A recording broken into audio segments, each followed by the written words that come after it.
Blog Talk Radio.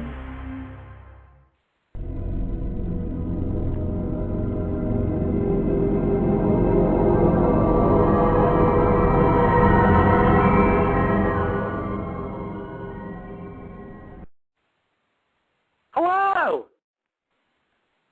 Hello? It's me. It's Cousin Brandon. Talking about Lost. Holy hell. Seriously, I hope you folks are out there listening. It's a Saturday night. I know it's not the best time of year. Oh, and by the way, 10 years ago, a crack commando unit. I don't know, something happened with the 18. Whatever. Oh, you hear that, by the way? You hear that chuckling, folks? No, that is. That's number 19. That's Mike Dell. Mike Dell, say hello. Hey, Brandon Damashek. What's up, buddy? Not much, man. How are you, Mike Dell? Hey, pretty good. A big Lost podcast. Now, I hear tell that you have a monologue you want to give the people. I do. I do. I have a few. You know what? This is in honor of our pal Larry. And well, if you don't know who Larry is, to some of you folks, that would be Larry. So, yeah. So he does a monologue every night for the LCS hockey show. Every time you do that, and it's always very funny. Really? And by that, no, it's not. But you know what? Occasionally he does come up with something good, and I do applaud him for trying. But so listen, I have three jokes. Just wrote them literally 10 minutes ago. So here you go. Are we ready to do this? Yeah, can't wait. Let's do this. Okay, so Jesse James, husband of Sandra Bullock, he's apparently he's just apologized for fucking up his marriage. And he said they had a pretty good thing going, and he threw it all away. So as it stands now, he's now courting Tiger Woods. Huh. So yeah, that's right. Larry truly is an inspiration for this monologue. That's right. That's it. Well, listen, I really wrote these in the voice of Larry. That's exactly right. Yeah. You know what? Don't mock me, sir. Yeah. Don't mock me. No, I really did write these. I really channeled Larry for these. So 30 Rock star Tina Fey. No. She was. Apparently she's been very happy with this last season of 30 Rock.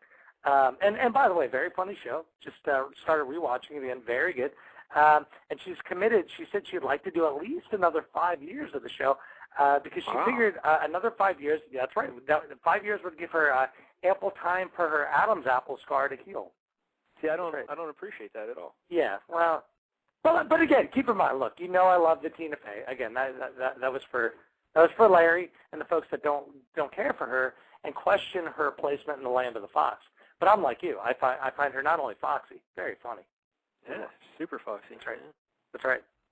And finally, I figured keeping with the Lost theme, since we are doing a Lost show tonight, how about a little Lost humor? Lost star Matthew Fox, who plays Dr. Jack Shepard, who's basically the protagonist on Lost, he has recently said that from here on out he wants to do nothing but movies. He wants to get away from the television, do nothing but movies. But as it turns out, people who paid money to see Vantage Point feel otherwise. Vantage Point. Yes. Never saw it. It's very bad. Take your word for it. Yeah. So with that, without further ado then, I'd like to present the number one LCS hockey show by the always very busy Mike Dell. Yeah. Now, what was the inspiration for this Lost podcast, Brandon? I don't know. Listen, as you might know, and I'm sure you do know, in fact, we've discussed this several times, Wednesday night. And well, let me first plug the fact that Wednesday nights we do, I shouldn't say we do. Mr. Michael Dell, number 19, hosts a fantastic LCS hockey show every Wednesday night. Blog Talk Radio. I encourage all of you to listen. If there are any new listeners out there, and by that I mean both of you, you should go over check that out. But look, he knows that I write a blog over at www.cousinbrandon.wordpress.com, and I've been blogging about Lost since season 4, and some of my readers, and by the way, who better fucking call this evening? I'm going to be very unhappy if they don't. This is their goddamn idea. Well, writing to me is saying, hey, Cousin Brandon, why don't you do a little, podcast, blah, blah, blah. Well, you know what, fuckers? Here I am. I'm here to talk Lost. I'm here to answer your questions. I'm here to do this now. And one of them, by the way, would be your pal Major Minority, who's got a what do they call that? Is that a silver tongue? Not a silver tongue. It's a velvet tongue. What's the word? I'm sorry. A velvet tongue. Oh, you would like that, wouldn't you? That's not what I meant. That's not what I meant by any means. I'm talking about a tongue. It's a biting sort of tongue. He's an evil man. Oh, he really is. And that's my point. So anyway, the Major Minority, along with the other couple readers, said, hey, listen, why not do a blog? Look, Lost is going to end tomorrow. Tomorrow's the final show. A 2.5 hour. 2.5 hours? Series finale. 2.5 hours, that's right. Good Lord. Not 30 minutes, not an hour, not 2 hours, 2.5 hours, sir, of Lost tomorrow night. They said, why not have a little chat? Let's talk about it. So you know what? I'm here for them. And on top of it, as promised, I've been drinking heavily. Yeah. So it's pretty much like any other night of the week. Yeah, well. Yeah. But I did make a point. Listen, I'm on, if you know what, let's in fact make this a Larry versus Brandon versus beer count on top of things. I'd like to say at this point I am on, let me see, I had 2 beer, beer number 4. I had 4 glasses of wine as well. So wine. That's right. Listen, I do not care for that, by the way. The way you say that is if to like make less of a man of me. Look, there is nothing wrong with drinking wine. Wine is fantastic. It tastes delicious, and I'll tell you what, it gives you a much nicer buzz than the beer does. And you know what, by the way, before we get into Lost, can I just talk about one other thing before we get into this? Because, look, this is going to dominate, for you folks that don't know, this is going to dominate the next, hour and 25 minutes. Holy hell.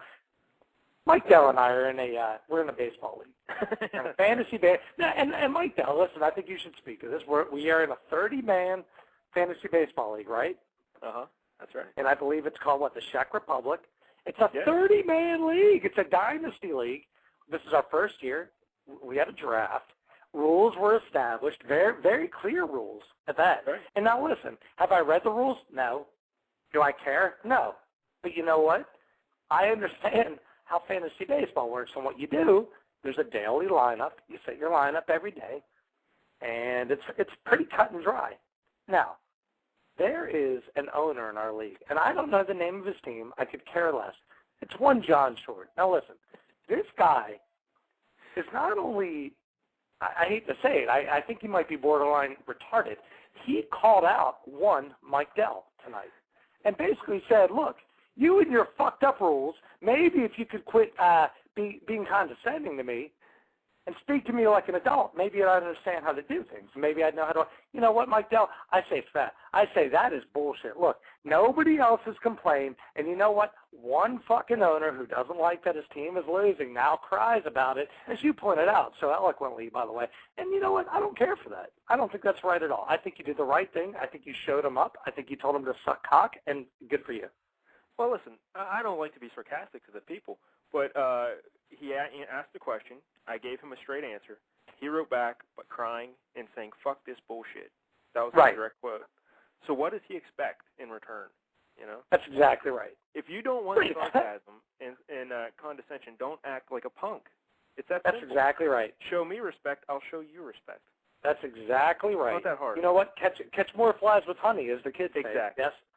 Yeah. Exactly. You don't, and that's the thing. I hate the idea is to say, don't condescend to me, you fuck. Essentially, that's what he's saying. Mm-hmm. Well, you know what? Had you not tacked on the you fuck part, perhaps I wouldn't have. But you know what? You've made your bed now, sir. And you know what? I hope you lose every category from here on out. I hope your team goes to shit. And I hope everybody from here on out, John Short, tells you what a fucking punk you are. And I have no idea who you are. And in fact, Mike Dell, why don't we say it for the people? Who is John Short? Which team is that in the league? The Rick Sweet Stash Rides. Well, you know what? The Rick Sweet Stash Rides. Guess what? Guess who's not trading with you? That would be the Rebel Jews. That would be the Mayday Malones. That would be probably every other team in this league. And you know what? I hope you burn in hell. How about that? Well, keep in mind, this is after I stood up for him earlier in the season when he made those nonsense trades. That's right. And I allowed him to back out of it, and I vetoed it so he could get out of that trade. And this is still how he treats me. That's right.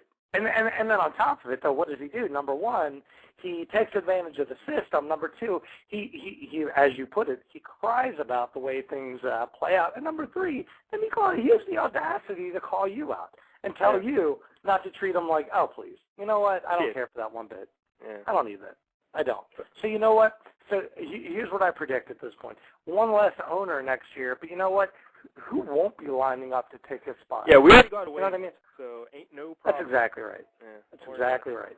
But Brandon, that's not why people called in tonight. That's right. No, I know. I just had to get that out. I know. Yeah. Well, I appreciate it. But I'm sure John Short will learn from the error of his ways, and he's a fine fellow, and he'll figure it out. Well, apparently he's not, but that's fine. You know what?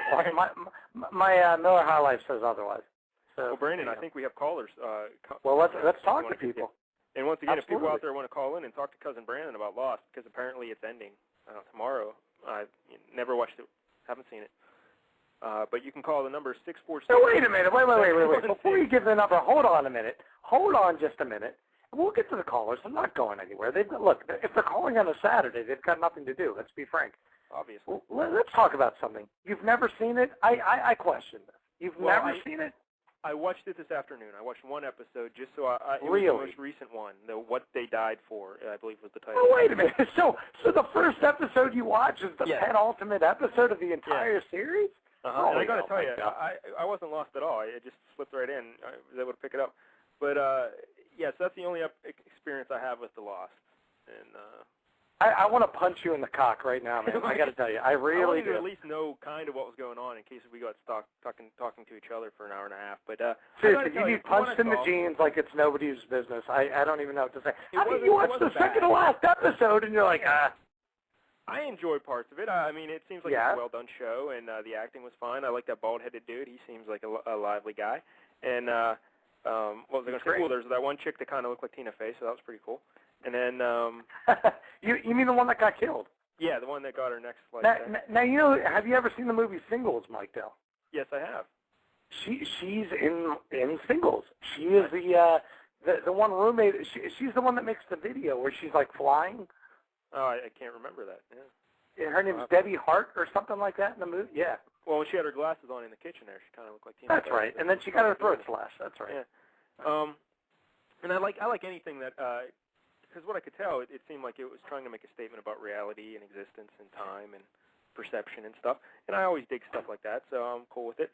And but I got to say, I liked it the first time I saw it when it was called Gilligan's Island. Oh, please. You know what? By the way, you might have. It would have been nice if you had somebody that had been advocating for you to watch this show for, say, the last 2 years. Like, I don't know, Cousin Brandon. The fuck, man? I'm very busy. Asshole. I got this magazine I'm reading. You have time to watch Mad Men, which is fantastic, too, but please, you have another hour out of your week to watch another great show. I do not accept that, sir. Well, we're very angry here who want to talk. All right, yeah, let's do it. Once again, if you want to call in and talk to Brandon, it's 646-716-7522. And let's go out to caller in the 305 area code. Are you there? Yes, I'm here. Oh. Go ahead, Brandon. I like that. Yeah. Hello? Brandon, you know me. Who is this? This is Laura. Oh, hello, Laura. How are you? I'm fine. And you guys are talking about baseball? Sorry, what's that? You're talking about baseball? Are you kidding me? Oh, please, listen, I have many interests. I really do. Okay. Yeah, I can deal with that. Wait, Laura. Now, Laura, before you continue, can I suppose I can't reveal who you are, yes? Or no? No, don't reveal who I am. Oh, okay, fair enough. That's intriguing. Well, no, I'm just wondering, like, All right, anyway, but let's go on. Let's talk some Lost, Laura. Oh, and by the way, Laura, say hello to Mike Dell. Hi, Mike Dell. Hey, Laura, what's up? Not much. Saturday night, Yeah. Big plans. Talking Lost on the Blog Talk Radio, of course. Yeah. So let's chat, anyway, Laura. What can I do for you? Go ahead. Well, what do you think? What did you think of the penultimate episode? I mean, really? I really thought it was good. I thought of all 6 seasons, it was the best penultimate episode of any of the 6 seasons. I thought it felt the least forced. It felt the least like we have to put everything in position so everybody is like set up for the because it just felt natural. It felt very good. I thought they did a great job of like handling a lot of characters at once without making it seem like, you know, we're going to be contrived. I thought they did a great job, to be honest. I thought so somewhat, but I'm still, I don't know, disappointed, I think. I thought it would be a little less, it seems a little contrived now that they're getting closer to the end. It seems like they're like struggling to bring it all together in a cohesive way because it's, I don't know, it seems like it's coming together kind of, you know what I thought was going to happen when they were all sitting around and they were talking to Jacob, and he said, okay, I'm going to tell you everything, and then they went to a commercial, and I just knew they were going to come back, and he was going to say, and that's what it is. Fair enough. See, that's funny. I thought they were going to come back and they're going to be eating s'mores. That's exactly what I thought. I thought they were going to be like, you know what? Let's look. And there was a guy with a hook for a hand, and it was me. Like that's exactly what I thought. No, listen. I don't disagree with you. I think I've been saying the entire season that the pacing has been off. That they've been in a hurry to get to the ending because they basically wrote themselves into a corner.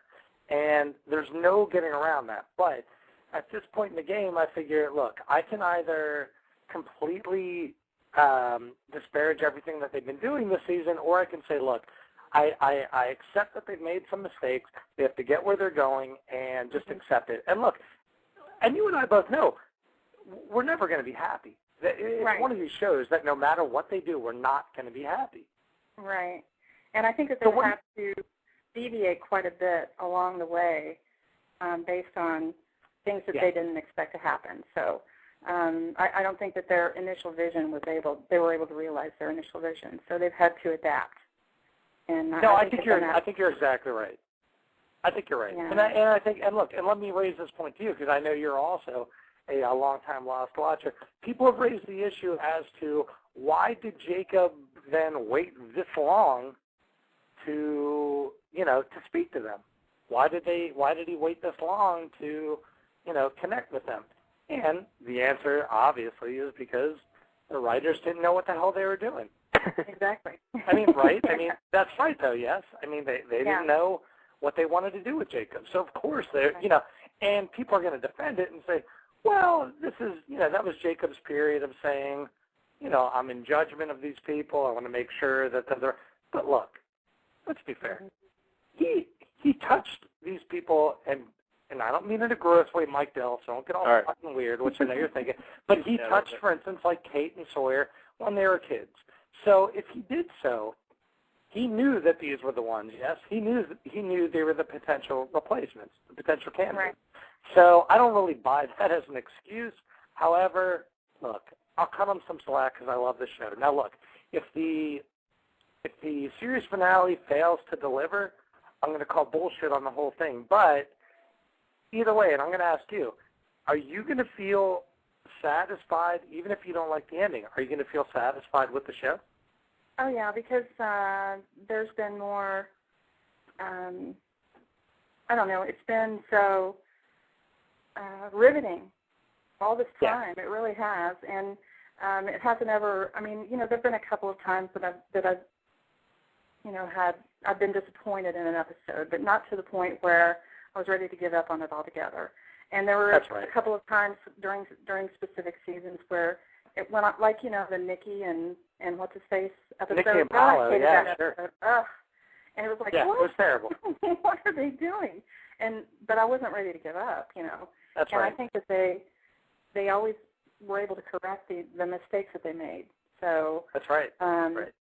No, I'll never say I regretted it or anything. But you know how when series come to an end, with the exception of maybe 6 Feet Under, I have never seen an ending episode that I was satisfied with.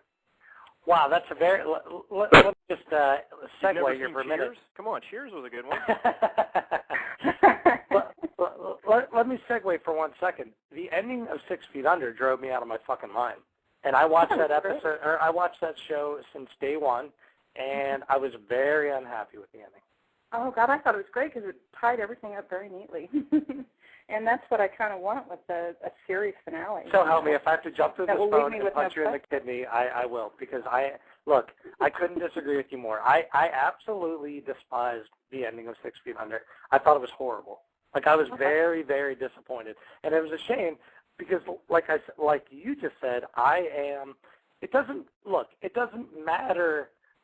The way Lost ends, I mean, it matters, yes.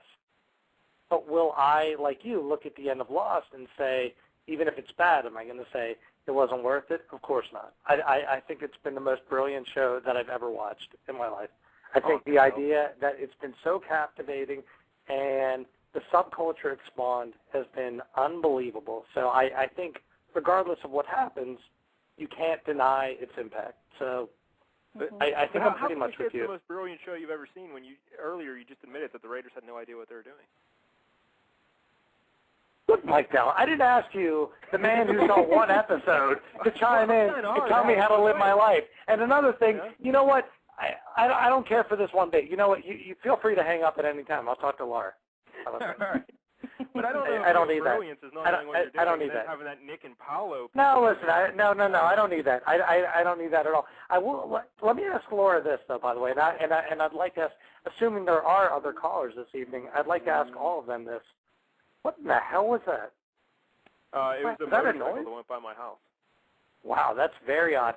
I thought the smoke monster was in your living room. Oh no. No, I want to ask Laura this, and I'd like to ask all of us. What the fuck is going on, sir? That's Smokey, huh? Yeah. No. That's right. Before you get to Laura, let me say this. Any show with a smoke monster on it, not brilliant. I'm just going to put it out there. Listen, you have no, sir. You know what, sir? Listen, like sometimes it's better to be seen and not heard, and just to be not heard and not heard. Okay, like I don't care for that one bit. But let me ask Laura this, and I'd like to ask all the listeners this. Laura, what is the one question that's not been answered that you would like to be answered on the list? How is Jacob traveling? I want to know how he gets where he's going all the time. Back. Very in time, interesting. Forward in time, sideways in time. I want to know the transport. Moped? Yep. I want to know what it is. That's a great one. Agreed. Absolutely. Because, Fortunately, it's like a string theory, you know. It's like some parallel universe that you can just reach through a membrane at some point, but they don't say where it is or how they get there. And I mean, they've hinted at it with various island anomalies, but never to the point where it's a definitive answer. And you know, the submarine and ships and boats and helicopters, and that's bullshit. I want to know. I want to know the meat. I want to know how they're doing that, and if it's a wormhole, if it's relativity. What is it? Tell me. Specific balance. And by the way, and Mike Dell, just so I don't know, Mike Dell, if you've seen Donnie Darko. No, I have not. Well, then listen. That's another movie you need to see, and I'm sure Laura has seen that as far as like wormholes and everything else. Yes, Laura. No, I haven't seen it, but. Donnie Darko? Oh, I'll tell you what. I highly recommend you watch it. There's a lot of Donnie Darko overtones in Lost. Brilliant movie. But although Jake Gyllenhaal's in it, so that's unfortunate. But still, great movie. Hard to take that guy seriously when I now see him pimping the Prince of Persia. But look, I think I think your point is great. I think it's absolutely dead on. I think, look, that's exactly right.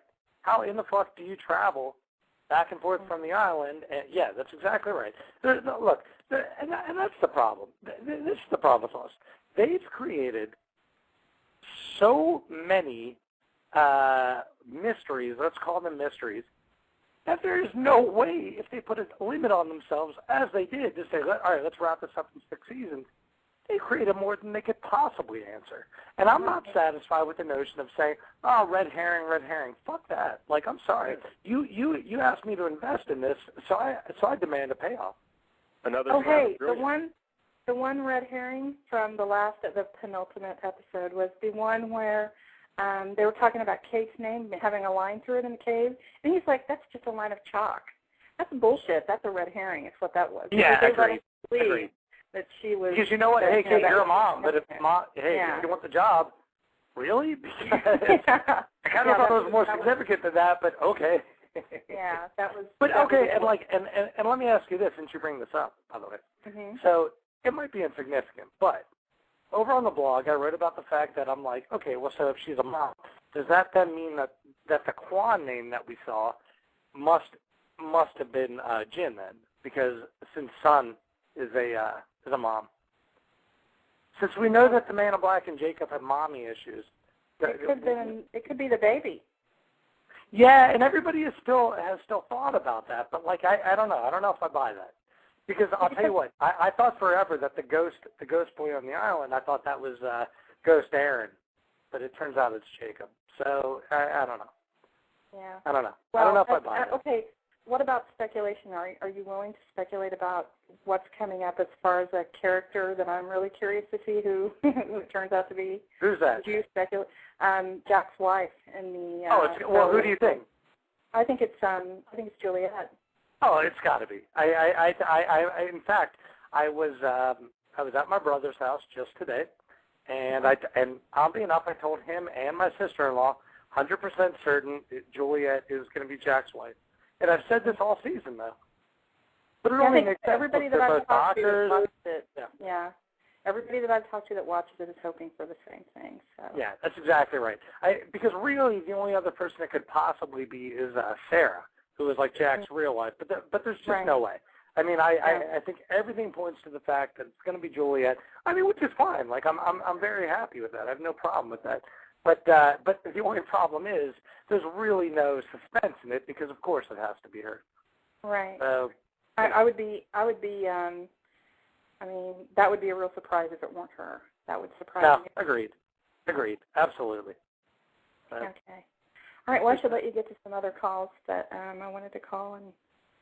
No, I'm so glad you did. That was fantastic. It's great to hear from you. Yeah, thanks, Okay. Laura. Appreciate it. All right. Have a good night. Yeah, you as well. Take care, Laura. The mysterious Laura. You won't tell us who she is, but...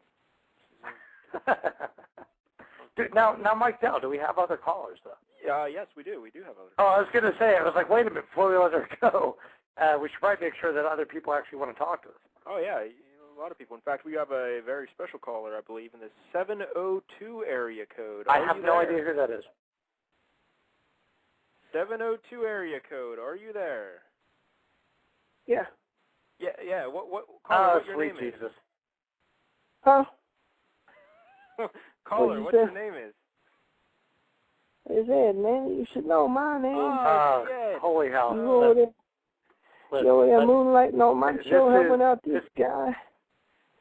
You're supposed to be on my show, and then I call, and you over here doing this guy's show because I had to go on the internet, and I look on Blog Talk Radio, and I say, oh, let me find this guy's show because he asked me to call. And then I look, and I dial the number, and on my caller ID it shows the Ed Show. So why am I calling my own show? Well, yeah. To get this in is touch a very special broadcast. with this guy. Cousin Brandon, your the buddy Brandon Cousin Brandon. Show. He wanted to talk Hey, Mike Dell, can we talk to people who have seen Lost before? Oh, the Ed's a big fan I of the Lost, right? Listen, what you mean? I was the original reviewer of this on the Adam Carolla show. What the hell you think? Is that right? See, man, shut up. You don't even know what you're talking about, man. Hey, the Ed. Oh, yeah, please. What was your favorite episode, the Ed? Was it the one where Gilligan found the radioactive seeds and vegetables? Okay, you know what, Mike Dell, you're not helping. Like, I don't care for that either. That's not necessary. I'm going to tell you what this show... Hey, the Ed, who's your favorite character on Lost? Listen, this show jumped the shark when they started putting it on CBS and kicking people off, and then putting it back on 13 on ABC, and then killing people. I think you're thinking of Survivor. No. Listen, listen. If you wanted to make the appropriate joke about it, you say, this show jumped the shark when they jumped the shark. Okay? It's no joke. It's just stupid. This about, I don't care for white that. people, listen. You on my number. Hush. Listen. Because I called my number and you answered. This is your dime. You're right. Listen. From you when you was talking to that stripper, Laura. Oh, please. I could tell. She's a very nice girl. That's not necessary. Yeah. She got a lot of nice qualities about her. Two of them I could think of. But here's what I'm saying, is that I can tell white people watch television different than regular people. Because, how do regular people watch it? Yeah, I don't quite understand that yet. I think people of all colors and nationalities watch television. I don't know if you've heard, but are there any black characters on Lost? Listen, because what I'm saying is that you talk about you're not going to be happy with the finale. I mean, man, when the Jeffersons ended, it ended. That's it. Right. No one having no ifs or buts or ands about it. Yeah. Okay, I'm going to go. You ain't got no qualifications of making it on the show, man. I mean, and then you say the writers suck, and then you say it's a great show. Well, which is it? Yeah, I man? gotta agree with you. I don't know. I mean, that's the dumbest, ignoramus stuff that you can say because you're not making no sense. You gotta make sure. I mean, I never even seen nobody like when All in the Family came out. Man, wasn't nobody talking trash because Archie didn't do this or do that or whatever. And man, all you kids, all you do, it don't matter what it is now, you complain about it. Yeah. You know, we had some knucklehead in the fantasy baseball league, didn't read the rules. Yeah, Then gonna cry. Oh, yeah. Jesus Christ. Then he make Mike Dell, gotta lift weights because now they gotta fight. That's right. Okay, well, me and the Ed finally agree with something. That's fine. Hey, yeah, listen. Let me ask you a question, okay? Look, there's people I want to talk Lost with, but since you bring up the baseball, how about you and me make a trade? I don't care. I mean, wait a minute, I'm talking Lost. You're the one that's lost. No. I'm telling you. Hey, listen. Sir, you don't know what in the hell you're talking about. How about you and me, we talk baseball the fat guy. for 5 minutes. What happened? What happened to the fat guy on Lost? He's still fat. He's still on Lost. Listen, how about okay. Now that's retarded. How can a guy be lost for 6 years and still fat? Yeah, that guy should be skinny as a dog, man. Come on. And that's such a great creative show. That's such a great creative show. Listen, the guy should have started out as like Fred Mertz and ended up as Dick Van Dyke. That's what should have happened on that show. Very good point, Ed. It is a good point. I know. And you're so involved with it, and you think just because you got a Hollywood cousin that you can talk about the television. No. I don't even know who you're talking about. I don't even know who you're talking about. That man is dead to me. Nope. I bet you don't even prescribe to TV Guide.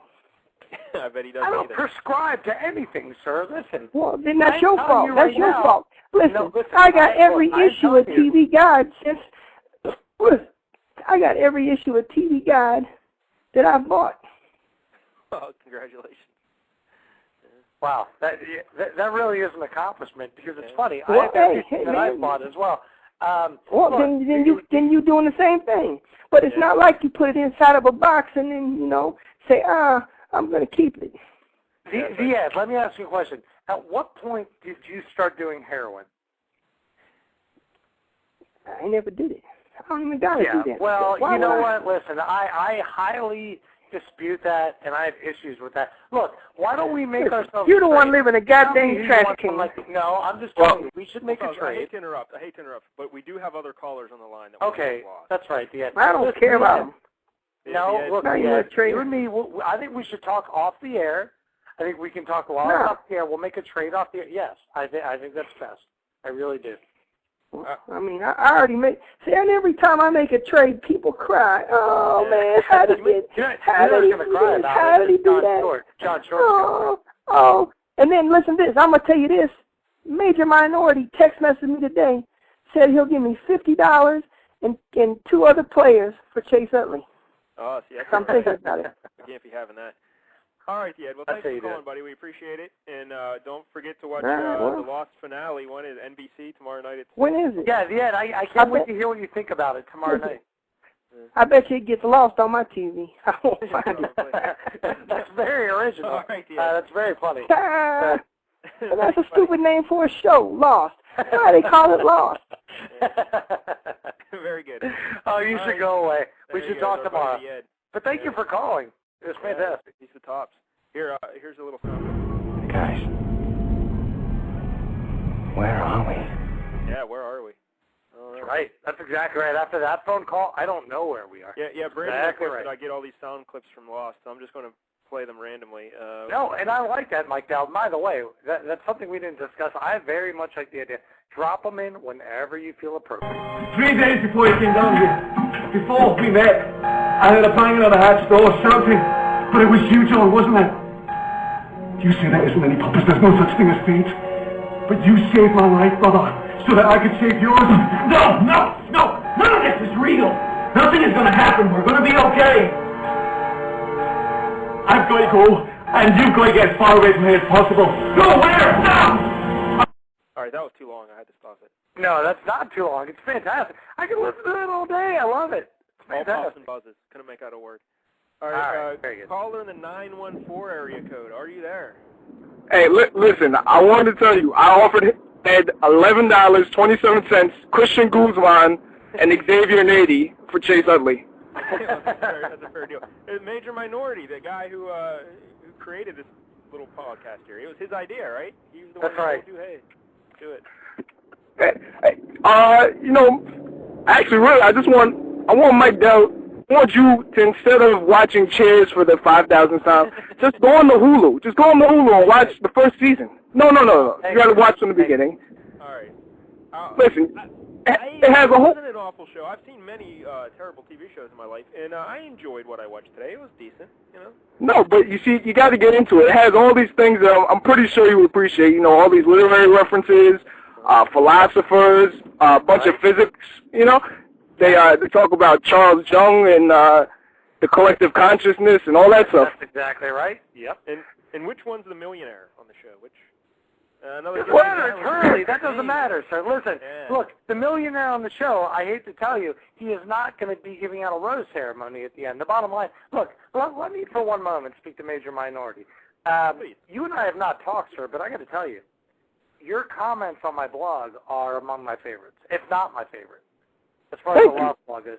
You always, I'll tell you what, very insightful, very smart, it's provocative. You always give me good stuff to think about. So I do thank you for that, seriously. Thank you, but I have to admit, the only reason I comment on your blog is because Mitch doesn't have one. Oh, please. You know what? Thank you for calling. I hope that you and he will be happy masturbating together later to perhaps to Courtney Cox or whoever it is you want to choose to jerk off to. But you know what? I do not care for that. I did not call, or I did not endure your call to be insulted. But you know what? From now on, when you post on my blog, just say, Courtney Cox. Major Minority. And I know what you'll mean. That's fine. That's fine. Major Minority, what do you expect out of the big finale tomorrow night? What do you think is going to happen? Honestly, for the last couple of weeks, I thought it was one big psychological experiment, some Project Monarch. That's right. That's exactly right. Yeah. No, and I agree with you. Because, I go back over the whole episodes and I watch a bunch of stuff, and all of it, but I guess you could read into it what you want, but there's a lot of clues towards that. Even, Mike Dell won't know what I'm talking about, but, they had the orientation videos for, like, the flame and the arrow and all that stuff. Yep, that's right. One of them, remember I forget the name of the station, but where they were supposed to take the notes of the people in the Swan Hedge? That was in the Pearl, I believe. Yes. Yeah, I think the Marvin Candle, he was talking about it's all in the details, which you hear all the time with Sawyer and his cons and everything. And he says, listen, even if you don't think it's important because these people, they don't know they're being experimented on. Well, Major Minority, let me throw out an idea to you, and I wrote it on my blog, and I've been saying this to my brother now for 2 weeks. And my brother, by the way, that's Mitch the Masturbator, who's also a huge Lost fan. What do you think about this? And again, yours is an opinion I respect, and that's why I'm going to float it out to you right now. I've been saying, would you at all be disappointed to find out that the Sideways reality, these folks have actually been a part of a Dharma Initiative experiment, and everything they've experienced on the island perhaps never really happened, but it was part of some weird unconscious. So in other words, it's sort of like Total Recall. Like, you know what I'm saying? So in other words, that never really happened, but in their mind it kind of happened. And now they're sort of being awakened to the fact that oh my God, this wasn't real. This was all in our head. Like, I think I'll tell you what, I'd be very happy with that ending. Yeah, I could see how a lot of people would be upset. Because, but it would make sense, though, right? Wouldn't you be happy to see them call back to the Dharma Initiative and do it that way? That's one thing that they went away from that everyone had questions about. That's exactly right. And it drives me nuts because if you think about it, all the things you just talked about with the Dharma Initiative, I completely agree. I'm like, how do you just abandon, essentially 3 years of saying, look, the Dharma Initiative, we have the Hatch, we have the Flame, we have the Pearl, we have all these stations. We're doing all these testing. Well, where in the fuck is Albert Hanzo? Where in the fuck are all these people? I don't understand. Why are we just going to abandon this? And so that's the whole thing. I'm completely in agreement with you on that. That's something that has driven me nuts, and I would love for them to call back to that somehow. Well, what do you think then, if they're brainwashed already, why would they have that room 23, like from the Clockwork Orange, inside the experiment to brainwash you? I don't know. I don't know. I think again, that's going to end up being one of those red herrings that they never really address, and it sucks because again, that's one of those things. I'm like, well, wait a minute. Why do you have to brainwash your own people? Like, what are you trying to convince them of? I don't understand that. So let me ask you this. Like I just asked the last caller, Laura. What is that essentially your biggest question you want answered? Like, what's the Dharma Initiative, or is there something else? Maybe how the women didn't get yeast infections. It's very hot and very sweaty on the island. Yeah. That is a very deep question, and it's very important. I couldn't agree more. I thought you were gonna ask about like the whole women and the pregnancy, but the yeast infections is obviously more important. I'll tell you what, let me pose to you one of my big things, because I still say they have not adequately answered. I still say, what in the fuck was Libby doing in the mental ward with Hurley? Because they have not really answered that. It's fine to have the Sideways episode and put her there, but I still say that shot of her at the end of the episode when she's sitting in the mental ward staring at Hurley, not answered, and that has still bugged me to no end. I can't get past that. Well, I think, didn't they say it was because her husband had died on some sailboat accident? Nope. They never, that's the thing. They never outright said anything. They never really gave us an answer to that. There may have been implications, but they never really told us. And I know it might seem minor when people are going to say, well, wait a minute, people are turning into smoke monsters and so forth, so this is a minor thing. But I'm sorry, that always drove me nuts as being very important and being something that they never addressed. So I'm sorry, I'm not happy with that, sir. I don't think they're going to answer. I think we're going to have to accept that one. And just the fact that in the Sideways timeline, she had checked herself in voluntarily, we might have to think that, if her husband had passed away, she checked herself in because she was going crazy or something. Perhaps. But again, that's also accepting there that the Sideways reality is sort of consistent with the real reality. That's the other thing. You know what I mean? So, and let me ask you, by the way, speaking of the last caller too, so you're also of the mind that Jack's ex-wife has to be Juliet, yes? That's the most obvious thing. I mean, I guess I could see them doing something crazy, like, that woman that he cheated on his wife with almost. But probably just Juliet. not Sarah. No, Sarah was his wife. No, not that. Remember what was her name, Isabella or something? Yeah, that's right. I kind of had forgotten all about that. That's right. Huh. Yeah, maybe they could do something like that. But yeah, it's probably. Let me ask you something. How do you remember things? Having because from what I understand, you drink all day from the time you wake up to the time you go to sleep. How in the fuck do you remember things like this? Yeah, I've never had an alcoholic beverage. Oh, please. That can't be true. No, it's true. Really? Yeah. Well, I'll tell you what, I'll tell you right now, I'm having several for you on your behalf, and you know what? I'm going to dedicate this next sip. Wait, hold on. Listen tight. Hold on. That was all for you. That's for you, sir. That's right. Thank you. Yeah, thank you. You really don't drink, sir. Is that right?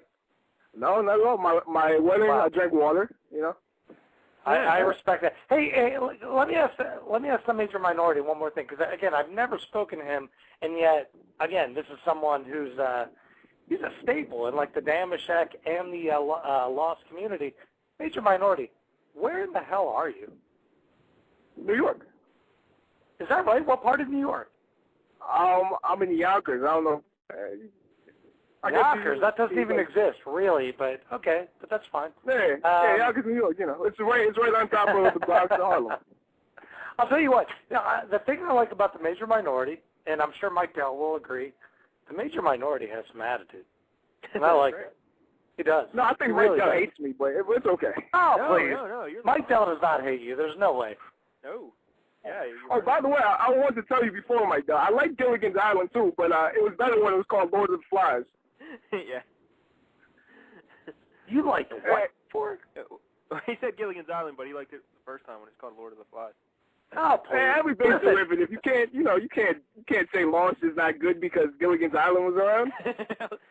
Listen, Mike Dell's an asshole. Look, I'm gonna recommend something to the both of you right now, because this is something I wanted to make mention of, a movie, and since you mentioned Gilligan's Island, this is Blue Lagoon. The Blue Lagoon. Is that what you're gonna recommend? No, I'm not gonna. Listen, just because I masturbate to a 15-year-old naked girl does not mean that we have to talk about it, because that's weird. Like, that's just weird. Like, don't be ugly. Don't be crass, okay? I watched a documentary last night, and I'll ask both of you first. Have either of you ever seen the documentary called We Live in Public? No. No. Okay. I watched this documentary last night. It's about this guy. He was way in front of the Internet in that he wanted to create streaming video. And it was before streaming video came out, and he was like, hey, I've got an idea. And he created this channel on the Internet, and, the guy was worth like $80 million. This guy named Josh Harris. And Mike Dell, by the way, you might want to think about this as far as conspiracy is. But anyway, so this guy, what he ends up doing in 1999, he creates a sort of installation art piece where he decides, hey, I'm going to have all these pods, and I'm going to have all these people live in this underground New York area in Manhattan, and we're all going to have pods. Every one of our pods are all going to have a camera. We're all going to have a television. We can watch everything that everybody is doing. And inside this area, people have access to every drug, to all alcohol, to all food. They can basically be, it's like Dionyson in the sense they can do whatever the fuck they want. They just party. And what they end up doing, how do you think that turns out? It turns out, of course, becomes animalistic, becomes fucking anarchy, where people are just naked, fucking all the time, and disgusting, and it's horrible. But everybody has a video of able to watch one another. It's just terrible. It becomes disgusting and really horrible. So, the fact is, and it goes on from there. And I'm not gonna tell you the rest of it too. But New York, and number one, number two, very much made me think of Lost in terms of the whole idea of the cameras, of people watching each other, which, you know what I mean? The idea of, what's real, what's really happening, who's watching who. And that's, again, and this gets back to the whole Dharma Initiative thing, is that what is the experiment? Is the experiment the hatch, or is the experiment the people watching the hatch? And this is what, MM brought up. So I think these are themes that are very important and yet aren't ever going to be rectified on Lost, and that's going to drive me crazy. Which is another sign of a brilliant TV show. Right? But it is a brilliant TV. Look, you know what, Mike Dell, not even answer it.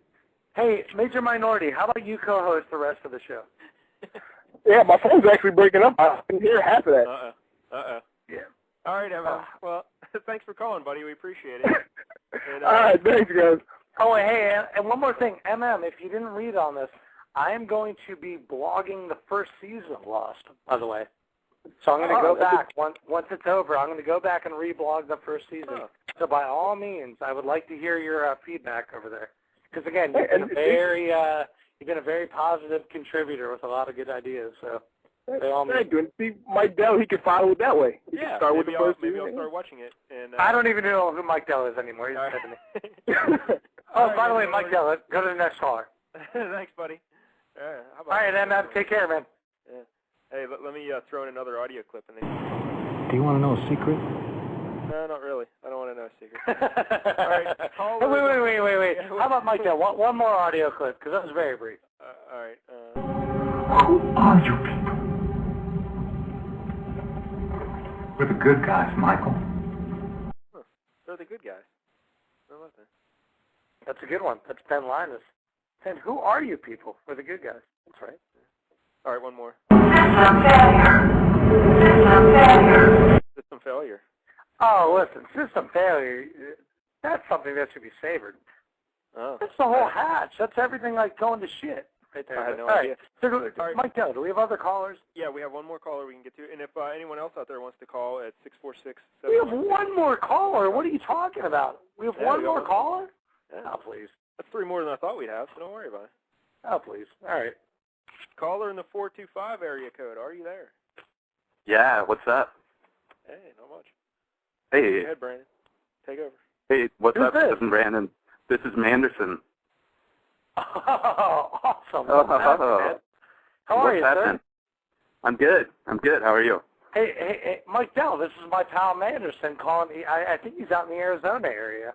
I am in Arizona. So it's all right. You How are can you tell doing? who Manderson is. It's not like a secret or anything. Like Laura was top secret. You couldn't tell us who she was, but you can say. I'd say, look, Mike Dell. I'd say Manderson is very, that's somewhat secret. I can give the man a break. Why don't you just say hello? Hey, Manderson. What's up? Hey. Fantastic.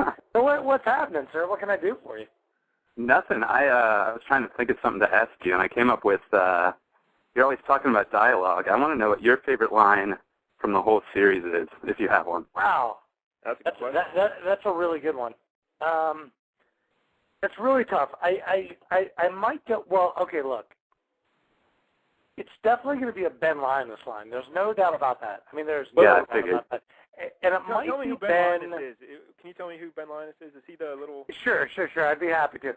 So, I'm trying to think. You watched this. Okay, so in the episode you just watched, is he the guy Mike Dell? Yep, and he's the one that shot Charles Whitmore, who said, you know what I'm talking about? He was like, he wanted to watch, and he shoots her. He's not allowed to save his daughter. Yeah, that was a good line. Yeah. That's exactly right. That guy, he's straight tits. My favorite line of the whole show might be Ben Linus saying, So. Do you know what I'm talking about, Manderson? No, I don't. Which one? Say it again. He says, so. Like, that's it. Like, he just says, that might be my favorite line of the entire show. And I forget, it's when he's called out by, who in the hell calls him out? I can't think of it now. He calls it, it's like, he's like, these people are going to die and blah, blah, blah. And, like, how can you do that? And he just says, so. Like, seriously, I think that's my favorite line of the entire series. I think, look, everyone is going to point to, and I still say, like, this season, obviously, I think there's nobody that's been better than Terry O'Quinn, who plays John Locke. I think right. Terry O'Quinn this season has been unbelievable, and I think there's no denying that. There's no arguing that. Between his facial expressions and just his delivery alone. And by the way, Mike Dell, Terry O'Quinn is the guy that plays the bald guy, like you said. Yeah, it's Locke, John Locke. Right? Yeah. That guy has been phenomenal. Now, he was very good in the episode I saw, especially in the scene where he's in the office talking to that doctor guy. Just the little stuff he was doing was very good there. Yep, that's exactly right. He's got those weird facial tics, and that's exactly right. That guy is brilliant. But let me ask you this. Why is everyone scared of him on that island? Like, is he because on the island, well, I'll get back to Manderson in a second, because on the island, he is not really that person. On the island, he is actually the smoke monster, but he's taken the form of John Locke. So he's that big cloud of smoke that attacks people and makes them their bitch. And he's like, clickety clack. Yeah, exactly. Like. Yeah, right, exactly. So, anyway, oh, there it is. Yeah, so that little smoke monster thing, they rubbed out that one guy in the backyard. He wanted to talk to Locke. He's like, hey, no, I can't even talk right now. I need a moment. I'm very scared. I want to be held.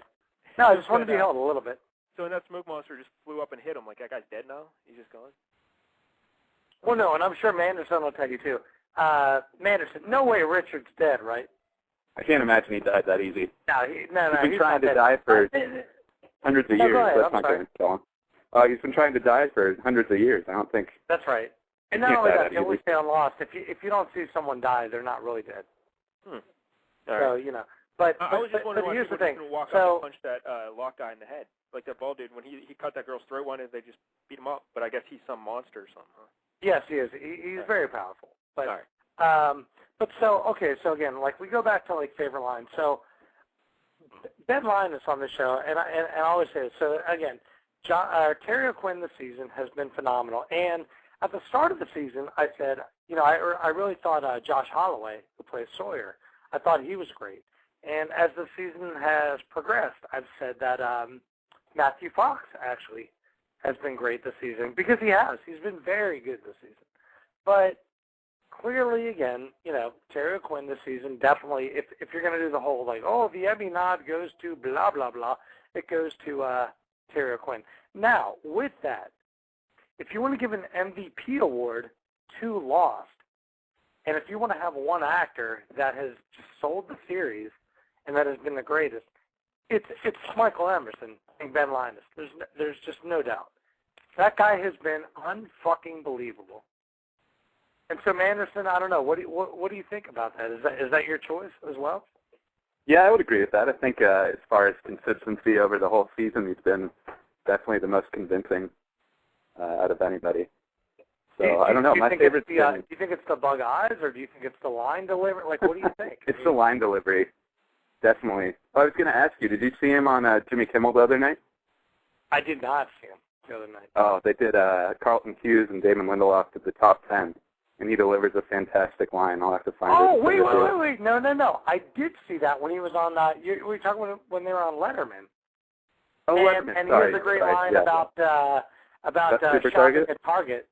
Yeah. That's exactly right. Yep, that was fantastic. That was like perfect then. It was great. Yep, that's exactly right. That's the thing. And that's why I say between him and Terry O'Quinn, they have the ability to make the ordinary extraordinary. And that's the thing. Like, that's what you want in an actor. You want them to be able to take lines that are really unimportant and make them seem like something fascinating. So that's why I say, when you ask me what's the greatest line on Lost, for Michael Emerson to say so and to make it count that much, holy fucking hell. That's amazing. It's a one word. Seriously, it's one word, and you just completely killed it. Like, how did someone do that, you know? The guy's just been amazing. He's been so good. Like, I don't know. I almost feel like, you know, he should win the Lifetime Achievement Award for kick-ass guys on a television show. He's been amazing. Hey, you know who else has been really good on Lost this season? Ginger. She was great. I love her. Please. You know what? Seriously. The one thing that's a shame is that I don't know how to be like here and in Pittsburgh at the same time so I could punch people in the face. Because right now, I would make you cry, Mike Dell. I really would. Well, and Madison, like, what's your theory on the finale? How's it all going to wrap up?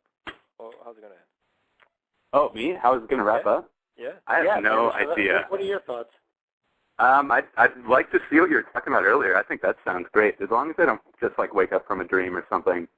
Yeah.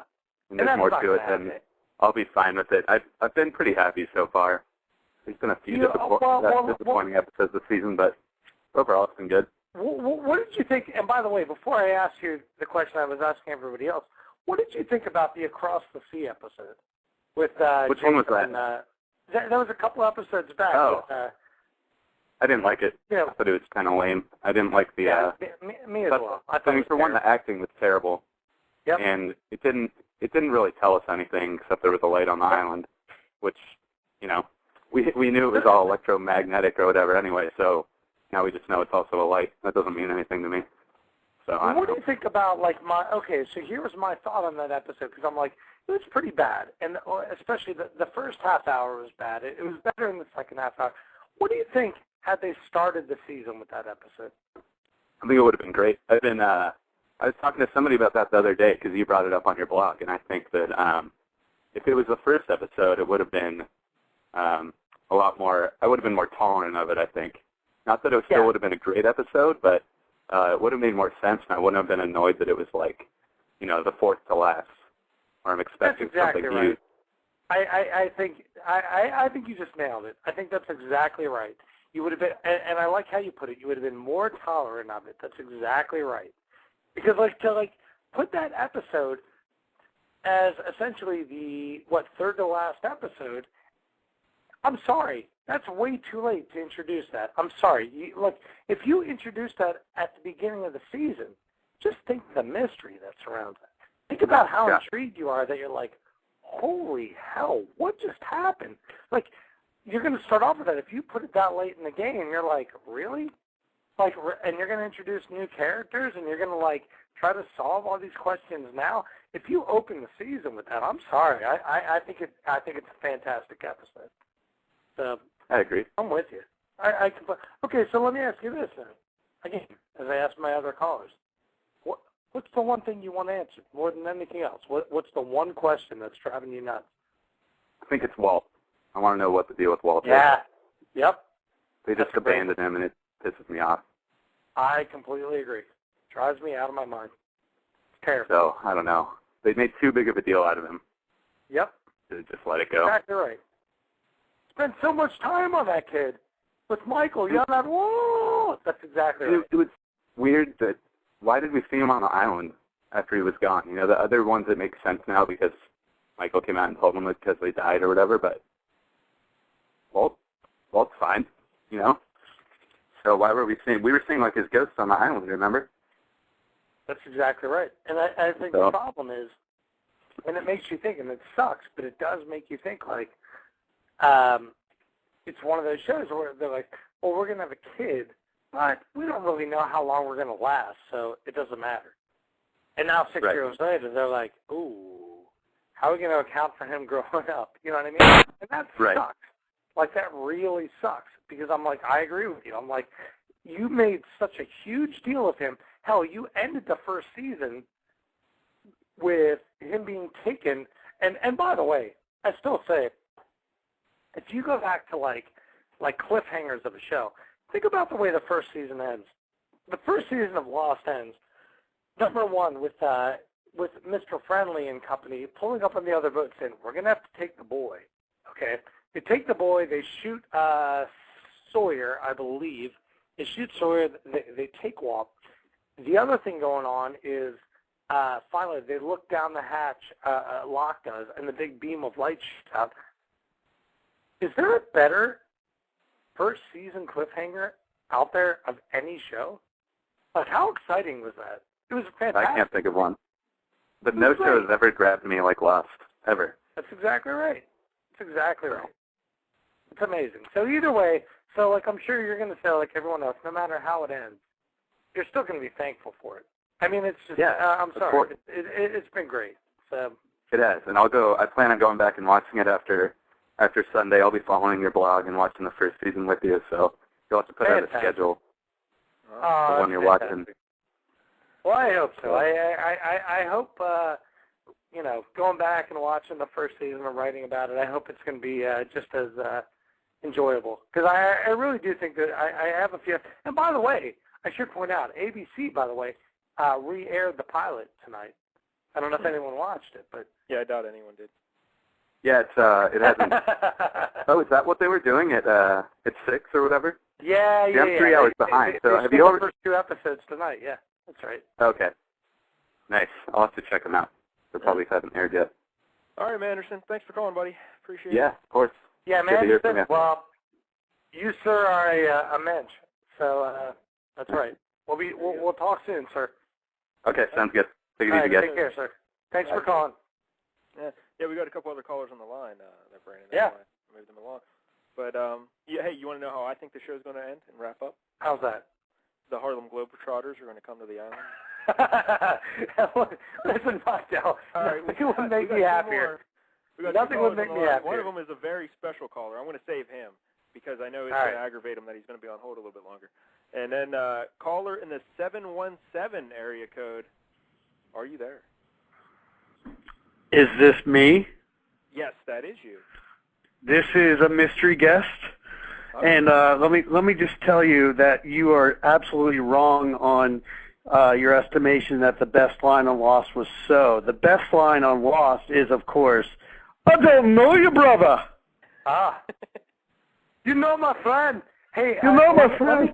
Let me tell Mike Dell, who's calling in right now. Yeah, Mike Dell, you know who this is? It is. Yeah, is it Mitch? That's Mitch the Masturbator. Yeah. Yes, that's the bit. hey, Mitch the Masturbator, I'd like to say to you, hello, brother. You are my friend. It's my actual brother. It's my actual brother on the phone. Clip we can play here. Hold on, let me. Oh, yeah, do it. I'll see you in another life, brother. Oh, see you in another life, brother. Oh, nice one. I have no idea what you just said there, Mike Dell, but that's fine. No, they'll see you in another life, brother, right? I couldn't understand the goddamn word. I'll tell you what. Okay. I have a couple questions or a couple mysteries of Lost that are driving me crazy. One Manderson mentioned was, of course, what the hell is going on with Walt? Will we find out? Because if they don't address that, then I call bullshit. That's number one. Number two, how about, do we ever learn about where the hell Vincent went? The dog? Well, I think he's with Rose and Bernard. Is he? I think that, yeah, because I think when they showed up back on the beach, and they're like, and then Bernard said, "Son of a bitch." Like I think Vincent's with them. Oh, okay. All right. I wasn't sure. I was sort of thinking that. That was in the 5 finale, I think. So yeah. Oh, good memory. Yeah, but again, listen. I'll be honest with you. My least of my concerns is what happens to a dog on this show. The only way I would care if I'm like, look, it's the ghost of Christian Shepherd, but it's not. It's just a dog. And you know so what? He made it through. Dogs, I like to murder them. I like to murder them, but good. So. Yeah, and eat them. The other thing, maybe he would have taken a fire arrow to. Wasn't that the last scene we saw him? Was he running? that was Frogurt, where Frogurt gets the. Frogurt, right. That's right. Well, the last thing was, are we ever going to find out the significance of? The food drops. How the hell do they make food drops? Yep, I'm with you. That's yep. I think that's a big, because here's the thing. It's not a big deal, but it's a big deal. You know what I mean? Like, It doesn't matter, but it does matter. Because, again, why in the fuck are people dropping food to them, and where's it coming from? Like, that's the thing. It's the sort of thing that no one's going to think about. Nobody cares about. But it matters because it happened. If you're going to write that into the show, well, then you need to explain it. You know what we should do, by the way? We should just play who is Mitch masturbating to? Because, this is ridiculous. Who cares? We should just, hey, Mike Dell, go ahead and ask him a question. Is she a TV star? I'm actually watching baseball tonight, and it's one of the 3 gentlemen on the screen. Oh, it's Tim Kirkshin. I know. Tim Kirkshin. Exactly. Because you know what? Because Kirkshin sounds like Jerkshin. And there you go. That's fun. It's a Kirk gem. It's a jerk gem. That's very good. There you go. Very good. There you go. That's right. All right. Well, go ahead. Well, I was just going to say, Mike, now, how about this? You get the brothers Damashek on the line at the same time talking about Lost. I know. You must be very excited. Oh, and by the way, if John and Mitch the Masturbator, or Brother Mitch, whatever you like, if this John Short, I don't know if you heard this earlier, we have an asshole in our baseball league. This guy is done. I advocate we get rid of him. I'll tell you what, Mitch. I say we get rid of this guy. You know who takes over is Mitch. Oh. We get Mitch in the 30-man league. What's his team like? It doesn't matter. This guy's a jerk, and he's got a good team, and he's a jerk. So Mike Dell, what do you say to that? Well, I say the first opening goes to Mitch. I say we get him in this league. I think, and I'll tell you what, Mitch is a very active owner. He loves the fantasy baseball. He likes candlelight dinners. Oh. He likes, that's right. Well, let it be a warning to all those weasels out there in this league who talk trash and mean-mouth people. We'll give you the boot, and Mitch will take your spot. That's exactly right. I say we do that. I say we get Mitch in the league. Mitch, you know what? You know what's good about Mitch? He won't cry about it. Yeah, please don't cry about it. Now, Mitch, how do you think the show's going to wrap up? Do you think it's like a MK Ultra mind experiment thing, like Brandon was in Major Minority, you were saying, or do you have another? We talked about that, and I actually like that idea a lot. And I know there's another. I think it's the guy that writes for Doc Jensen, that writes for Entertainment Weekly, had said something about the final scene ending up with the Man in Black and Jacob, and actually it would be something like Ben and Jack on the beach saying, how much I want to kill you right now, sort of ending. I could see that. That would be a cool way to end, but I don't think it's going to be either. I think it's going to be something that no one will be able to sort of predict. I have a feeling, though. Here's my only thing I can say, my only guess is that I think it's going to be a disappointment. I just think most people are going to come back. I just really do. I think most people are going to say that sucked as the ending for a series finale. Because as great as the show is, it's going to just be anything that they do is almost going to be sure to be let down. Yeah, I kind of agree. But the show's been great. It's been such a great ride. So. How about this idea, by the way, for a finale? So, so it ends up that, Jack's I'm the savior of the island, but it turns out, Ben is sitting on Jack's lap in a Santa Claus mask in the middle of a mall, and instead he just gets him a Schwinn. It'd be awesome, though, right? You're like, this is random, but yeah, I totally get the symbology. Yeah, and we all saw it coming.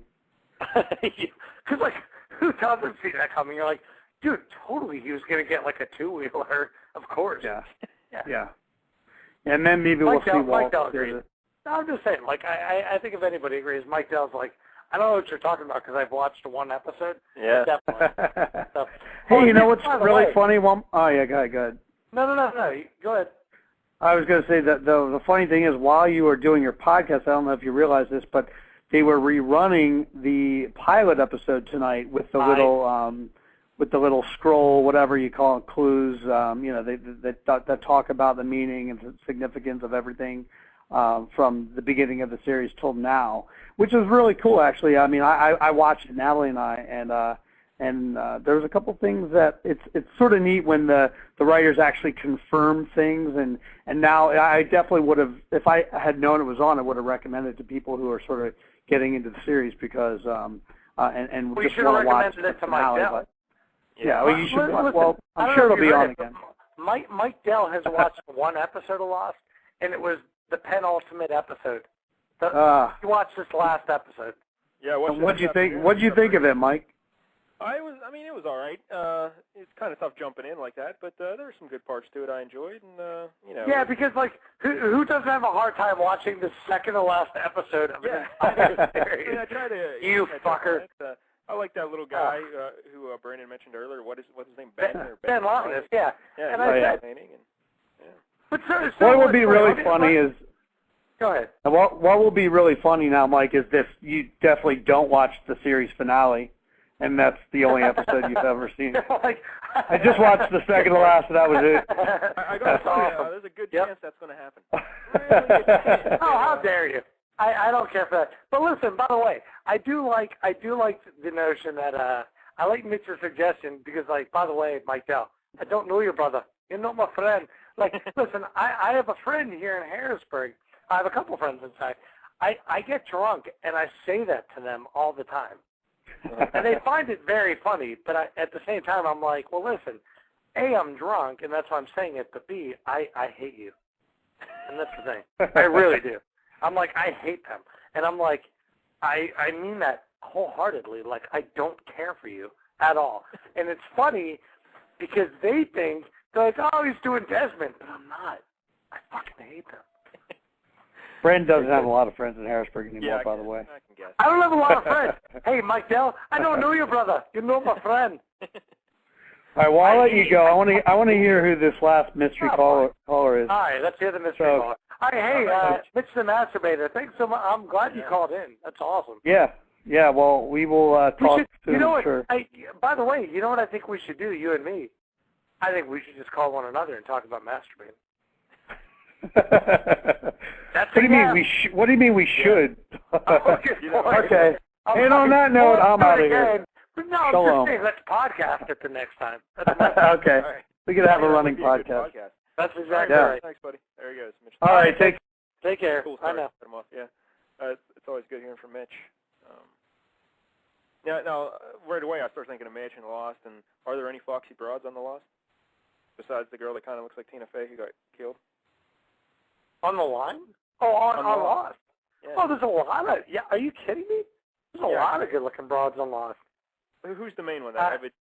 Lily or whatever? Well, Kate is like the main whatever, but like Kate's foxy. There's Claire is foxy. There is I thought Juliet was foxy. Yeah, I don't know who any of these people are. Yeah, you know nothing. You really. Oh, you know who's great like though? Mary Ann, and she makes a great banana cream pie too. You know what? Seriously, right, it's like talking to you is like talking to the Ed. I don't area code. Are you there? Hello? Caller, what your name is? Hey, this is Larry. Larry. Hey. What the fuck is going on my fucking radio show? All of a sudden it turns into the Clay Aiken hour. Could this fucking show be any gayer? Oh, please. I don't care for that one bit. 90 minutes of talking about some fucking gay-ass show that's fucking so gay that it should have assless chaps on. Now, Larry, how many beers are you into tonight? Oh, please. I've been drinking since about fucking 4 o'clock. Brandon, are you still at beer number 4? Have you had any more? Oh, no. I'm at beer number 8 right now. Oh, wow, look at that. Let me ask Brandon this. How many glasses of wine have you had, you fucking I fairy? told you, I had like 3 or 4 glasses of wine, and now I'm on beer number 8. Oh, okay. So 3 wines and a couple fucking Miller High Life lights. Listen, so what? It's beer. What do you want from me? Listen, you get diabetes and see how you do, sir. And then you come on the air, you talk about this gay-ass show, tell Mike Dell you want to punch him in the cock with your mouth. I mean, what the fuck? How could this show be any gayer? That's exactly what I said, but... You talk to your brother about maybe, hey, I'll call you tomorrow. We'll talk about masturbating. And then, He got you there. Yeah, what the hell is going on this show? I mean, I tune in and I'm like, what the fuck? But, I might have said it was a Lost podcast. It's a Tossed podcast. Yeah, no doubt. But in all seriousness, I got to thank Brandon though, because your monologue it made my monologue sound like Dave Letterman's monologue. Oh, so please. I really appreciate that. I don't care for that, but I'll tell you right now, I did that in your honor. So I heard. Now, Larry, it might not have been funny, Lost? but what's that, Mike Dell? Any questions about Lost, Larry? Yeah, I was just wondering, when does Clay Aiken come into the mix? Because at some point they gotta really tie up this gay angle. So when does Clay Aiken come in and just start fucking everybody in the ass? Okay, listen, can I just say something? Uh-huh. I'm gonna piss in my toilet right now. How about that? So yeah.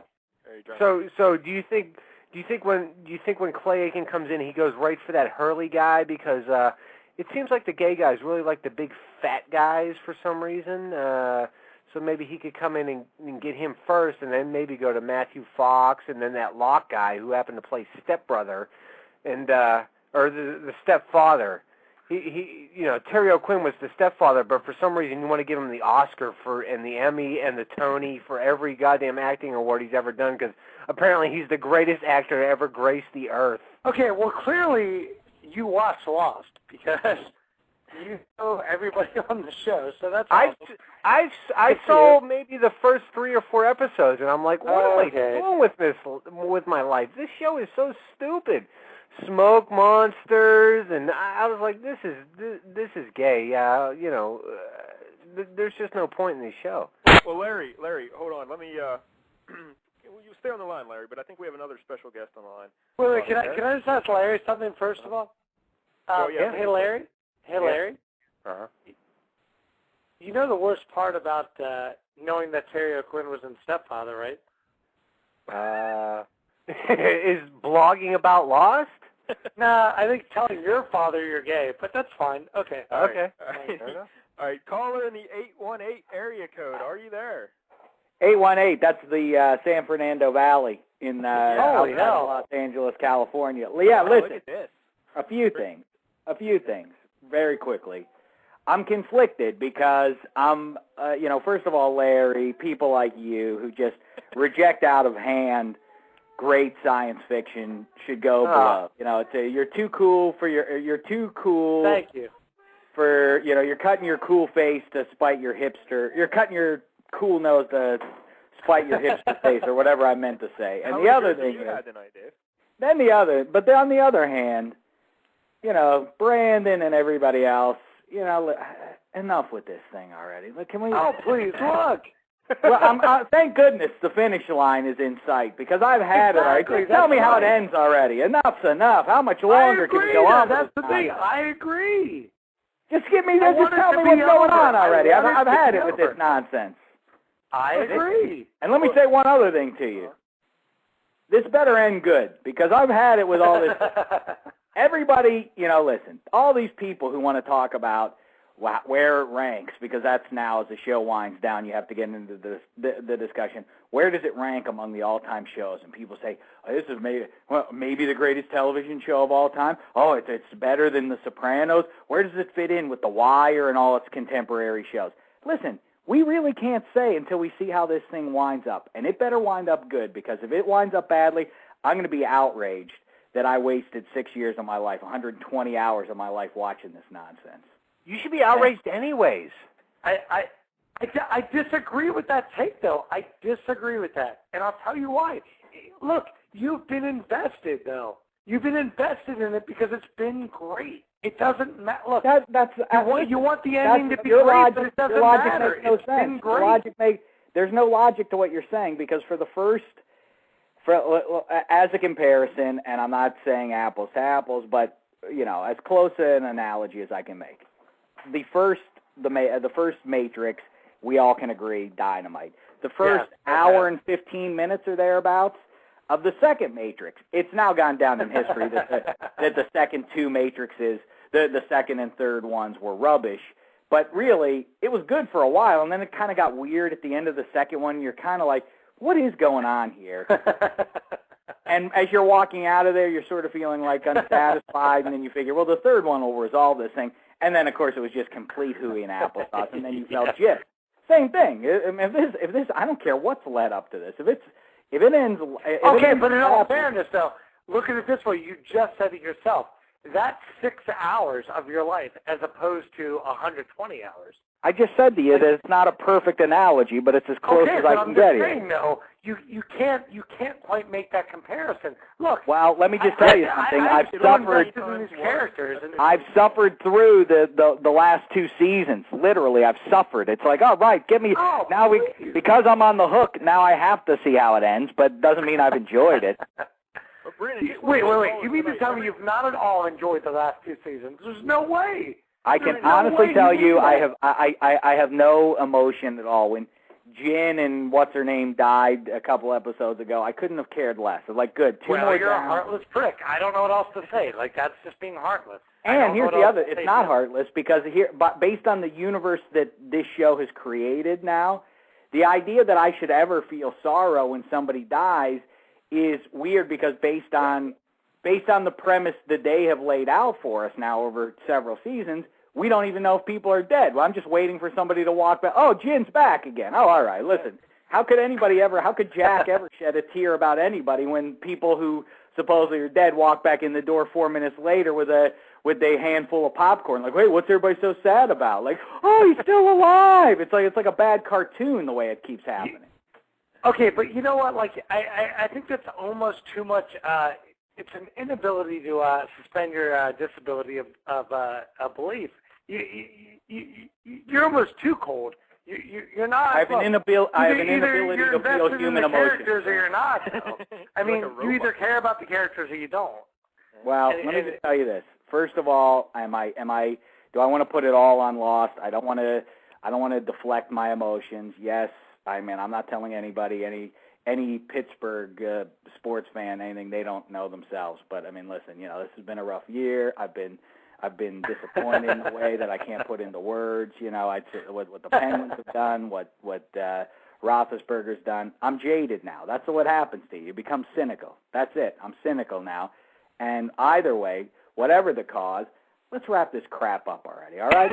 I agree. Enough with this stupid island. And by the way, I have a pretty bad feeling. First of all, Cuse and Lindelhoff, the two creators of this thing, themselves are already on the record saying, I think everybody will be satisfied by the ending, but I also think that it's going to be, but there are going to be some questions left afterwards because we did leave it open to interpretation. Guess what? This isn't The Sopranos with what's going to happen to Tony, and it's that semi-ambiguous, over-the-shoulder point of view shot of Tony where we realize with a little bit of thought after the show ends, wow, so the hell is he's not going to get bumped off, but his hell is for the rest of his days, he always has to worry that someone's about to knock him or his family off. So that's a great ending for that show. Not in this case. If you lay out a jigsaw puzzle of science fiction and morality and everything else, then you must resolve it for me. You cannot set up this complicated world that there are rules for it, and this is what this means, and this is what that means, and then at the end say, like, figure it out yourself a little bit. No. You tell me what the ending is in a show like that. That's it. Look. I don't disagree with the point you're making. That's fine. I get the idea that like you want a definitive answer. At the same time, though, all right. Well, then they better give it to me, or the show sucks. Period. No, I disagree, though. Look, are you going to tell me though that the time you've invested in the show has been a waste? There's no way. You've been invested beyond the idea of wanting to know what happens next. Comparatively speaking, the amount of hours I've wasted on the show are nothing compared to the hours that you've wasted, which are at least 10 times as much. Not just watching it, but then pouring over it pouring over it with your theories and writing your stories about what you think it means. Look, by the way, it's a weird thing philosophically in life. Let's make it a big trade. Look, I know you have. Listen. You have a very, very empty life, and so that's fine that this fills it a little bit. And besides, by September of every year, when the seasons usually get into full gear, you have plenty of time on your hands every year because you're never in the fantasy baseball playoffs like I am. But anyway, I don't care for where this is going. I don't like this. Well, that's the fact of the matter. But philosophically, though, I always have said in a broader issue, with a broader perspective, not just with Lost, but I find it very strange when people. I mean, it's not for me. It's fine that people want to do it, but the idea that when you know walking in, it's a mystery. The need to try and solve the mystery, don't you just want it to kind of wash over you what this solution is? I don't understand, like, everybody, not just you, Brandon, but everybody who is, I think what Lost really is about is this. Well, listen, they have the idea what they're going to tell you, so who cares if you guess it right? The idea, like, I knew it when I was in Sixth Sense, I knew 15 minutes in what the big surprise was going to be. I knew that in Crying Game that woman had a wang. What? Yeah. So what? So what? You guess that. So what? Does that make you? What do you get out of that in life? Nothing. That's what. That's my answer. No, I think that's a fair point, but at the same time, though, like, let's be fair. Like, I mean, I think our general like human nature is like we do want to solve things. Like, we want to know. You know what I mean? I think there's nothing around that. Like, I like as much as you want to say that, like, yeah, like, what do we get out of that? It doesn't take away from the fact that, like, human nature tells us that, like, we want to know answers. We want to solve things. Like, that's just how it goes. I mean, I'm sorry, but that's what we are. Look, we're interrogative and also, interested animals. Like, that's just how we work. Not me. I'm drunk, and I just want to. I'm semi-lucid. I'm semi-lucid at all times, and I just want to. I want someone else to feed me my information on a spoon. I like. Can I just say something, by the way? And this goes without saying, by the way, and I'm sure people know this. Dave's a thunder. I hope people are listening to this, by the way. And look, I know this has nothing to do with anything, but I'm going to say it nonetheless. Are you drunk? You people are very drunk. If you people are not listening to Days of Thunder, put yourself you need together. to be listening to it. Thank and you. by the way, thanks for the invite, by the way. I really like that I get ridiculed now by Mike Dell and other people that say, oh, hey, Brandon, you must feel terrible that Mitch the Masturbator has been on Days of Thunder, but you have not. Really? That was me. In what bizarro world should Mitchell be flattered by the fact that we had him on the show to talk about his masturbatory habits? That's a good thing. I'm like, wait, the point is, you understand? I'll talk Lost and music with you. You understand that was masturbate. You understand that was a humiliation, right? Of course, Would that be a feather in your cap to be on there to talk about that? No, I would like to come on there and talk Lost and music with you as no one come on there. No one cares about. No one wants to talk about Lost. Feeney's too busy with his wiseacre nonsense to have a serious-minded conversation about this. Well, bottom line is, the show has been very funny. I'll just say that. It's been very good. And by the way, I very much enjoyed you guys. And by the way, you sounded wasted at the farmer's market. Well, listen, I'm a method performer, and that's I didn't think it'd be right for me to just go in there and pretend that I was that. I'm not going to do that. I wouldn't. You sounded very drunk, sir. Well, I threw one on, but good, and everything down to the spicy taco scandal when I ordered some for the table, and then while waiting for the rest of the food to come up, I stood at the counter and ate every spicy pork taco. No, you have to give Larry some royalties for stealing his bit. Larry versus beer, that's his bit. Well, it's not. Wait, that's his bit? What do you mean? Yeah, he operated it. It's his. Getting drunk and recording it is that he's blazed a trail of some sort with that. Listen, I got news for you. Then in that case, Larry stole from Myron Cope and Harry Carey and Harry Carey. I think they did that before any of us were alive. Well, can I say something to Dave? Please. Yeah, go ahead, Larry. Yeah, Dave, I'm not sure if you've been on your message board or not, but for all the people that are on there bashing that episode, they can all go fuck themselves because that episode was fantastic. Thank you. Hilarious stuff. I did see, Larry, that Philly Billy did weigh in with some positive way. It's weird. It's gotten some late action in the positive side of things, but for the most part, yes, people they didn't just dislike the show. They were. They were angry with us about it, threatening us, sort of like, how dare you do this to our ears kind of thing. Like, what? Well, listen, we're just trying to do something fun. That's it. Every show, we don't walk in, flip the mics on, and just say, so what have you been doing this week? We try to do other stuff. That's all. Yeah. Let me just say one last thing, by the way. David Feeney is an ugly man. He's very. No. He's a very ugly man. I'm sorry. And I'm biased, obviously, Dave Damashek, but you put me next. I'm like, you're a good-looking man. You're fine. David Feeney is horrible. No, listen. He really is. He's great. First of all, he's run through roughly half the women in Hollywood. Well, look. If that's in spite of, then either even based on more. money or talent, because he's not a handsome man. I've heard women say to the contrary. But either way, if you put me next to anybody, put me next to Clooney, he's going to look like, I don't know, like you. But he's not. Oh please! I don't care for that. Well, the point is, I'm a handsome devil, ruggedly handsome as that. But yes, the show's been. If you didn't like the drunken debacle from the farmers market, I think you'll feel that we were back on track. We recorded the show already, and it'll post on whenever it usually does. What is it? Sunday night, Monday morning. It was a strong effort. Tomorrow, yeah, sure. The only thing I'll say is this about it: make sure you hang through till the end, because Feeney introduces the segment that he asked for letters from the audience for about a month or two ago about sex stories from crazy sex stories. And there are a couple in there that are just crazy. That's all I'll tell you. They're really funny. So that's what. Can I just add, by the way, really quick? Despite the fact that I find him to be physically repulsive, I still say maybe the funniest thing I've heard on the Days of Thunder podcast is him reading the emails from Jacuzzi Pete. I still say that might be the funniest thing I've ever heard. Those really made me cry, and but then again, you're biased because no. Twice Hearing she you said laugh, that was great. Twice She Said is definitely one of the all-time great. Yeah. Okay, I disagree. That's not funny at all. That's well, very much. Let me get one question in real quick. Dave, I want to ask Dave one thing.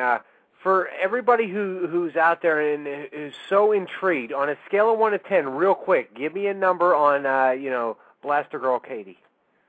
Because we all want to see what she looks like.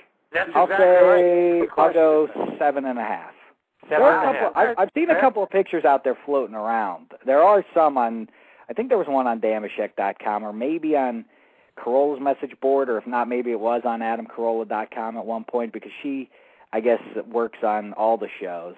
I'm not sure. She does different things for different shows in some capacity. So, but yeah, I would, nice Semitic, good Semitic looks, Fair enough. Kind of hippie, kind of a hippie girl. I don't mean physically hippie. I mean she's to talk to her. I feel like she's.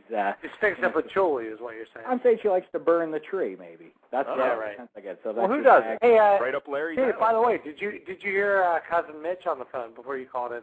I missed out. No. Well, we talked. What did he have to say? He didn't masturbate to anybody, so that was he didn't. Well, see, that would be great. Why didn't you say you should have done something topical, like you should have said? Kate. I tried to. I said, I was like, who do you want to masturbate to? We talked about it. Well, I got news for you. I barely heard that just as I was calling in. I heard Larry bring that up. I think, or whoever brought that up. Who are the Foxes on that show? Kate is obviously the one good-looking one. And Julie Bowe. What do you mean the one good-looking one? Whoa! What do you mean?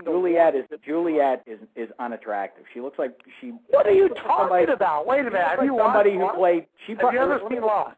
I'm going to speculate about this. Here's what I think happened. I think Juliet was. She played in high school. She played field hockey, and she took a shot to the nose, and it destroyed her nose. And they had to reconstruct it, and they gave her some weird. They gave her some weird nasal reconstruction, and she wound up with an overly flat nose, and she's not attractive. Period. Listen, I'm an expert on the subject. You're wrong. Have you seen the cleavage on her? You've had sex on 2 women in your life. You don't know what you're talking about. Oh, please. You take what you can get. You have no idea. I've had sex on 3 women, number one. Number 2, the cleavage on Juliet is fantastic. She's there trying to, and by the way, I like when guys say that. I like when guys throw that one out. Yeah, guess what? There are girls that rate about a 1.5 who have decent boobs. You understand? It doesn't matter. Have you seen Charlotte? I can take good gravy. I can take good gravy and pour it on the crappiest food and say, hey, at least the gravy's good, right? I mean, so Juliet's bosoms are appealing to you. So what? All right, I just Googled up this Juliet broad, and I side with Dave on this one. She's not. Look, she was in a nudie movie with Angelina Jolie.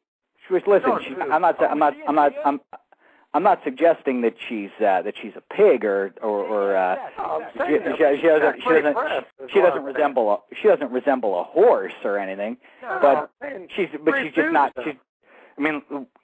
Were she ever nominated for the Land of the Fox, I mean, she would be laughed out. I don't know about that. I don't know. Tina Fey's in there. Well, I don't. Well, I know it's the credit. You know what? It's so true, Larry. The credibility of the Land of the Fox went down the tubes with that. Brandon, Tina Fey is a fox. She is. Brandon, did he pass out? He may have. He pronounced Tina Fey a fox and then went to sleep. All right. Well, look, I think Tina Fey is very attractive. She's very funny. That's not what I was asking. Exactly. We're not asking. Never mind. Go ahead, Dave. Fine. Listen, maybe the comedy clubs at the Land of the Fox got a little boost for Tina Fey's residency. Outside of that, she brings nothing to the table. Talk about wait. I don't mean like hippie, like someone who likes to burn tree. I mean physically. She walks with a limp. Cousin Dave, before you continue, here's a great one. Tina Fey, Sarah Silverman. Or am I hitting too close to home there? No, come please. Sarah Silverman is hot. Who's better between those two? That's exactly right. There's no question which one's better. Well, Sarah Silverman is clearly more attractive. Oh, see, there you go. Okay, but I say that, like, I think Mike Dell's going to go the other way on that, right? Damn straight I'm going to go the other way on that. Well, he likes man meat. Oh, what you're saying. This is ridiculous. All right, Get well, back to Lost. Yes, we've gotten way off track here. By the way, let me just, before we do, though, Del, how are you doing? Are you keeping your chin up about this whole Penguin debacle? Yeah, let's not even discuss that right now. I don't want to discuss it either, except to say, could I just say one thing on the subject? Because, I really haven't spent any time waxing about it on the podcast or anywhere else, really. But I find it, I understand, like I said, Pittsburgh sports fans rightly are feeling very cynical and hurt these days after the Roethlisberger thing, and the Pirates after 17 years and everything else. But this idea of, like, this overreaction to what happened to the Penguins, listen, they played a clutch-and-grab team to the detriment of the NHL. Commissioner Bettman has not figured out how to put a stop to this nonsense. The bottom line is you can overanalyze and try and complicate it. It's quite simple as far as I'm concerned. Del, you understand the game better than I do. As far as I'm concerned, it comes down to Fleury. I don't think Halak was not otherworldly in the second half of that series. No. But Fleury just let in some softies, and that's backbreaking to the team in front of him when the goalie just when you're working hard and the goalie just let. And by the way, Gonchar was atrocious in Game 7 too. He was especially awful too. But I felt like, all right, listen, Fleury was terrible. That's a real concern. But this idea of, like, hey, some of the columnists in Pittsburgh, hey, we got to do, hey, Shiro deserves to be put under the spotlight too. Really, this is a salary cap league. Look, he smartly has invested a lot of loot in Stahl, who is an emerging superstar, Malkin, and the best player in the game, Kid Crosby. This idea of, like, well, you need to figure out how to get some wingers in there. Listen, you just, in a salary cap league, you just cannot have a juggernaut. You cannot be dominant at every single position on the ice. And the Penguins still stack up going into next year as one of the favorites, period. Everybody needs to settle down. It's a big disappointment. They should have gone to the finals. Maybe if they got there against the Hawks, they might have repeated. That would have been a great story. But let's not get crazy about let's blow this team up, right? Yeah, I agree, except that this team wasn't that great. Like, people were trying to make it like one of the upsets with the Panthers and the Islanders. This team wasn't that good. The blue line was just not impressive at all. But, yeah, it is trouble when you have the Crosby and Malkin making so much money, but, what are you going to do? You have to invest in a few superstars. It's like the NBA. You cannot pay. And as far as the blue line goes, instead of, again, blow up the blue line, we got to bring in this, we got to make a trade with that. How about this? Goligoski and Letang especially, are going to continue to progress. They got the kids down on the farm on the blue line that'll bolster that a little bit. Now the question is Gonchar going to be back to help with that transition or not? Either way, it's not panic time with the Pittsburgh Penguins, right? Yeah, they'll be fine. As long as you have Crosby, Malkin, and Fleury, any one of those guys can win a series all by themselves. It just so happened that this year they all had a bad series at the same time, And it's just one of those things. Disappointing. All right, I'm sorry listen, I'm crushed by it, and the shame is, too, it would have been great to play the Flyers with a bid to the Cup Finals on the line. But anyway. All right, back to this nonsense with Lost. You know what? I'll let you go even, so you can continue with this. Well, no. How do you want the show to wrap up the Lost? I've only ever seen one episode of it, so I'm not the best at it. But how would you like to see it end, Dave? Brandon, what are you doing with their erector set over there? What is going on over there? Brandon's trying to open up another bottle of wine, probably. What do you want from me? Are you building a ship or something? No. Doing dishes? What the fuck? Can you wait on that for 4 minutes until your show is done? What do you want from me? Look, you guys were talking hockey. I'm like, I don't fucking care. Stop building domino towers for 2 seconds and let's go. Well, I don't care. I'm like, what do I want to happen on Lost? What? I honestly, at this point, I don't care because I see where it's going. It's all about that there are two sides. You can see this all through the season. It's all about that there are two fates for every person, and one moment, embodied by this Jacob character or whatever, that can steer you in one direction or the other. If you go one direction, we're all capable of evil, we're all capable of good, and it's a small hair that needs to be split that will send you in one direction or the other. That's basically it. Is that satisfying? Absolutely. No, I don't know. I still think for some part of me thinks it's just about balloons. I really. Brandon is very drunk right now. Well, I think it's about maybe. It's about balloons. It's about balloons. Yeah. Well, Brandon, let me ask you this, Brandon. If the professor's so smart, how come he couldn't figure out how to fix the boat? Mm-hmm. Oh, I think it's bullshit. I look. I could. That's the funny thing. As much as I could talk about Lost all night, I could really tell you the problems with Gilligan's Island for hours on end. I really. Well, I have one thought that I've shared before. I'd like to say that again about Gilligan's Island. Can you imagine the thing that there's shows like that? Comedies do this. Yeah. Comedies do it more than other shows do for whatever reason that drive me crazy. It's like at the end of Splash is a good one of them. You know, at the end of Splash, you know, it's like a lighthearted thing, and so you're supposed to have a nice little love story towards the end. You know, and Tom Hanks, she says to him, Daryl Hannah says, "All right, I can take care of you under the sea." And he says, "All right, and I'll come back at Thanksgiving and the holidays to spend time with my brother, John Candy." And she says, "No, you can never come back," which, by the way, makes no sense why he can't come back. But anyway, so you can never come back. We have to stay under the sea for the rest of the time. And he's like, "All right, because I'm crazy for you, baby." And they jump in there. Now he's with a mermaid. Now he can't have sex on her or anything. And he's stuck at the bottom of the sea, hiding out. Are we supposed to feel satisfied as the audience? Well, so that's how it ends? He's now this man, this functional member of society, is now swimming around among the reefs and nonsense at the sea, imperiled by sharks and other man-eating creatures. I didn't like that. Same thing with Gilligan's Island. I find it unsatisfying that every episode ends with them never getting off the island. And it always is, you know, the captain's always upset, and they're always upset. Oh, Gilligan, and you know, hitting him with their hats and stuff and everything. Like, oh, he's done it again. He's ruined it again. In real life, if there's you're stuck on an island like that, and you have very very little chance of ever getting off, and you finally concoct a scheme to get off the island, and somehow somebody blows it, maybe I give you one chance. Maybe I say, all right.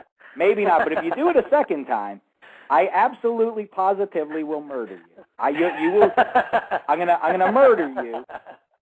As quick. I'm not to make you suffer, but just to put you out of the. I'm gonna cut you quick, you know, and that's it. And then it'll be over. This idea that like Gilligan is this goofball, like isn't he? He's you know what? He keeps us off the He keeps us stuck on the island for the rest of our lives, but he's got a goofy charm. We'll keep him around, that little scamp. Like, no. You murder him dead, and you all get together. You burn him or whatever it takes to kill him, and that's it. And then you leave. I hate that show drives me crazy. But who's going to carry Mr. House golf clubs if Gilligan's dead? That's a good question. You raise an interesting question that I don't have the answer. Hey, I know. Do you know Gilligan's real name, by the way, on the show? I know a lot of Gilligan's Island trivia. No. Willie Gilligan. Gilligan was his last name, actually. Willie, huh? Yeah. And he's from That's terrible. That's so lame. Willie Gilligan? You know the skipper's real name? Jonas. Alan Hale Jr. No, Jonas Grumby. Yeah. What? Say that again. What was it? That is fantastic. Mike Dell, say that again. What was it? Jonas Grumby is the skipper. Sometimes people. Oh my God! Really? Sometimes Sometimes it's great when a name just sort of suits a guy's personality. And I'll tell you what, Jonas Grumpy. No wonder he wound up with the attitude he had. He's going through life as Mr. Grumpy. You know. Exactly. You know. So yeah, he should have been like just like Angry Mick hits hats a lot. Like exactly. You know what I mean? Good. Like really? Like you're going to be that fucking dead on? Unbelievable. Jonas, of course, because he's a captain, and then Grumpy because he's grumpy. No, Grumby with a B. Grumby. See? Angry Mick pants a lot. Wait, Grumby? Really terrible. Yeah, Grumby. Grumby. Oh, so the writers worked overtime on that one. Grumpy is too on the nose. They're clever. Yep. Yeah, we got to. It's too on the nose. We got to tweak it just a little bit. Grumpy. We don't want to be grumpy. He's grumpy. We're not hacks after all. Right. All right, listen. Cousin Brandon, as a host of a radio show, I give you a C. I give you a television show. You know what? I didn't ask for a grade. But, I give your show, Lost, your beloved Lost. I give it an incomplete. We don't know until it ends. I have a bad feeling I'm going to give it a caustic D- for wasting my time like this. Well, Dave, earlier in the show, Brandon said no matter how it ends, it'll be the most brilliant TV show he's ever seen. I mean, that is so ridiculous, absurd that I disagree. There is no case. You've already tried to make your case. I've heard your point, but there is no justification if the show ends poorly. If this last episode doesn't provide us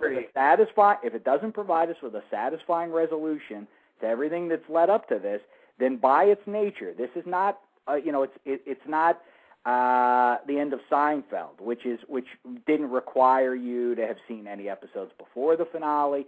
It was, as they always say. Yeah, because you know why? That was a sitcom. It wasn't a serial. That's why.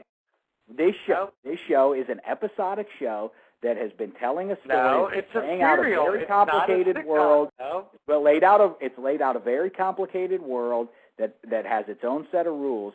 And if you're going to do that, then you must provide us with what the point of all of it was. You can't just then end it. Listen, if I could take a giant poo all over you and all over everyone else, listen, it's a serial. It is not an episodic show. Look, it's all tied together. You have to give them some break and give them some credit and say, look, they're going to fuck it up. I mean, there's too much to encapsulate, and I'm okay with that. And yet it's the greatest show of all time. But it is, though. Look, what show has spawned this kind of subculture? You tell me a show that has spawned a subculture like Lost has. A subculture? What do you mean? A show that has about 10 million viewers a week, which rates it as it's not mediocre to pretty good in terms of audience? No, it's not. You know that's not what I'm saying. Star Trek. I don't care for this. All right. Well, first of all, there's the. No, listen. You know what? I'm Wait, Star Trek doesn't count. Wait a second. You're going to give a caveat now after the fact after you ask that question. Star Trek obviously is infinitely huger than the show is that will ever be.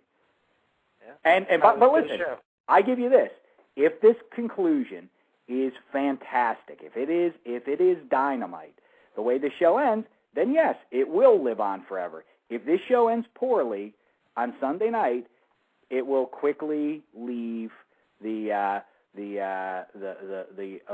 pop culture world for all of time. 5 years from now, people will refer to it, and it will not be an iconic show 20 years from now, like as you say, Star Trek and other shows that I can't. It's going to go the way. And by the way, Lost benefits from the golden age of the internet. I mean, these other shows, you know. What was the show with who killed Laura Flynn? Twin Peaks. Twin Peaks. Shows like that are certainly spawned a huge subculture and all that kind of stuff. Yeah. Yeah, but they weren't counting on the internet to be part of the show. That's what I'm saying. It kind of worked. Like that. What do you mean they That's worked? the whole point. Look. Well, then why you answer me this? They were looking at it and they were utilizing the whole idea of like the world outside of the show itself. Like, well, I don't disagree. I don't disagree because the one thing on the internet that lost whoever came up with this was a genius. Sawyer's nickname generator. That's the greatest thing on the show. All right.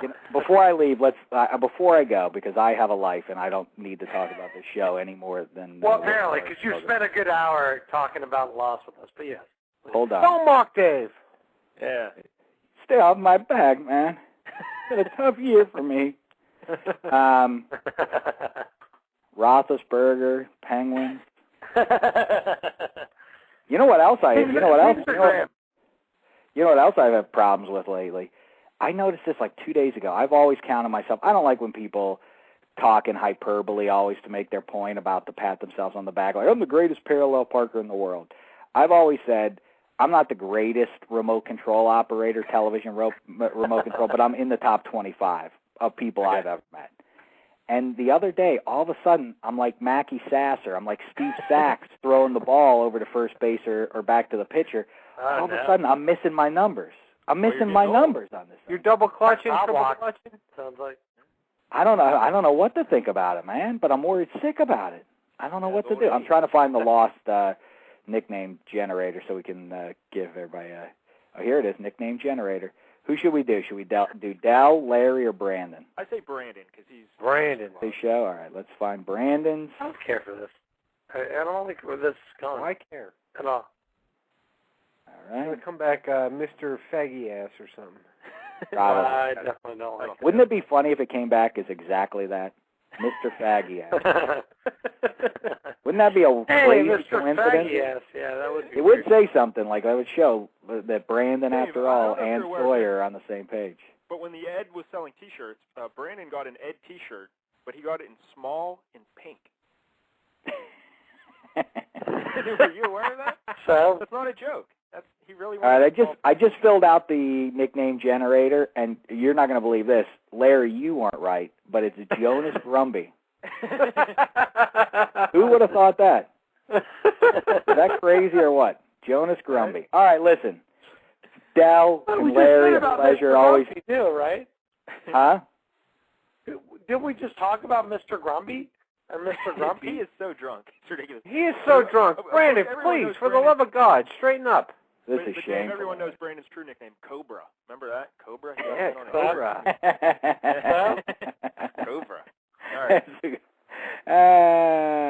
All right, listen. Enjoy your Lost, and as soon as it's over. As soon as it's over, you know how there's the I didn't promise anything good tonight. I just promised Lost. There are all these people. Whatever. There's the Smoke Monster. There's the Man in Black. All this sort of stuff. I want you to do me a favor, Jonas Grumby. Tomorrow, as soon as the show is over, I want you to get up and walk into the bathroom and take a look at the man in the mirror and ask himself what kind of life he's leading. And then yeah, loser. Tell Jonas Grumby, who's looking back at you, say, Jonas, when we wake up tomorrow, it's a whole new day. I think that's what we say. No more of this nonsense, all right? It's over with. I'm going to go cry myself to sleep right now. I really am. Go crawl in a bottle. All right, Larry and Dal, pleasure as always. I'll look forward to talking with you both very soon. All right, love you, Dave. All right, all the best. Larry loves you, Dave. There he goes. Dave Damashek. Don't forget to listen to Daves of Thunder on AdamCarolli.com. Now, Brandon, are you still sober and awake? Brandon. Larry, are you there? I'm here. Oh, yeah, I think Brandon hung up.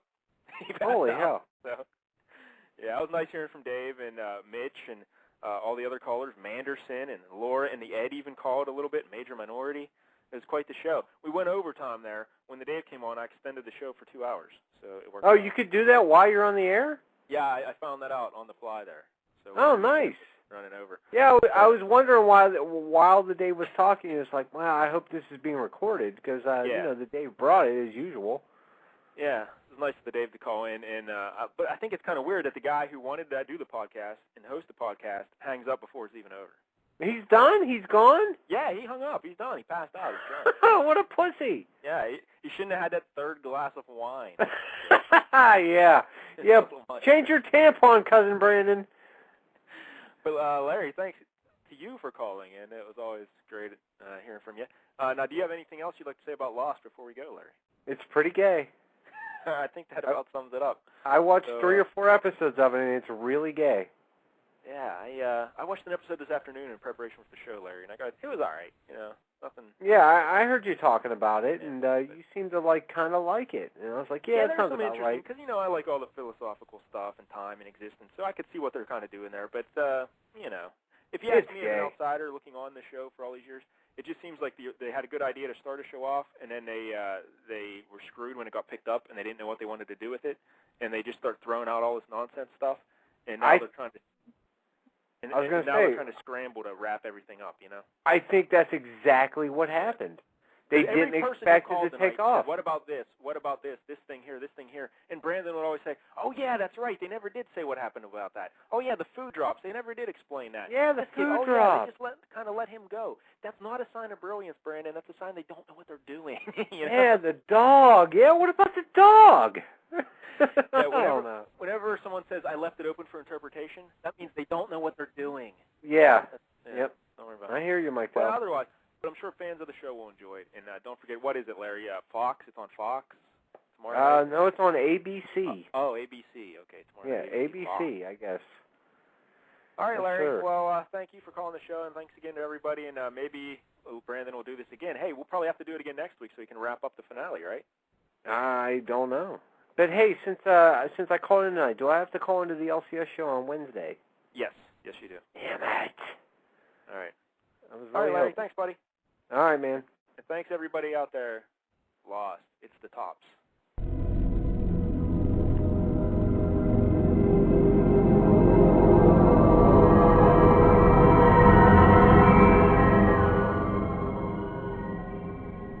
Thank you very much.